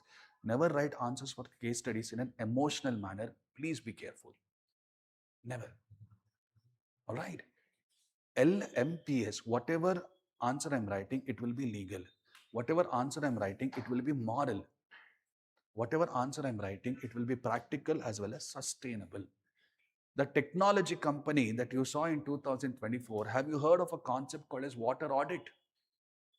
It is implemented in various other countries. India can implement it in our country as well. Water audit, we call it. That is how you will be practical and sustainable. All of you following me? Let us say, when you were there in school, how many of you were called as last bench students? Anyone who were, madam, last bench student? Was it a positive term or a negative term in Indian education system? Negative term. So what happened in Kerala was, rather than first bench and last bench, they're going for a round bench. इसमें कौन होगा last bench? कोई भी नहीं ना. So they're trying to deal with that stereotype. Am I making my point clear? Let us say there is a case study. You've been sent to a particular place to reduce the number of female infanticide that is happening there. Am I making my point clear? You have to understand the target audience. They're very good users of mobile phone. Maybe you can talk to them about take a selfie with the daughter of your Prime Minister Narendra Modi initiative. Do you remember all of these things? The target audience, they believe in religious customs and everything. Maybe you can use some religious scriptures to give evidence why female infanticide is wrong. Am I making my point clear? Like this. All of you following me? Okay. Intro, keep it simple. In the body of the essay, look at the sub-questions. Most of the time it is ethical issues, ethical dilemmas. What are the courses of action you are going to choose? So what is the course of action for me as of now? To continue with the class, to stop the class, or to give you a little bit of information and help you in your future preparation. So there are three possible courses of action. Which course of action will I choose and why? There will be some questions like that. I will choose the third option, because the third option, I will bring teleology, might lead to the greatest happiness of the greatest number. The third option are based on values like so and so. The third option is based on a practical example of so and so. Just a last example. I'm working in a department. My boss, he is involved in corruption. I want to confront my boss, but my boss says, Umesh, if you make this news public, I'm going to fire you. And I'm going to make sure that no one in this world will ever hire you. There is no opening in Mars. All right. So I have to depend upon the jobs here itself. So what are the possible courses of action I have? Silent Rena. What is the other action I have? To expose him. What are the other actions, possible actions? I will collect some more evidence. I will gather some more people in the office and then expose the fellow if wanted. How will I expose? Maybe sending the documents through your media, or maybe sending the documents to my senior boss, or any other constitutional mechanism. Am I making my point clear? Constitutional mechanism. Which one will I choose? The first one, second one, or the third one? The third one, because it is more balanced. Virtue ethics comes into picture. In third one, I'm showcasing courage. Am I making my point clear? Honesty and integrity without compromising on my personal well-being.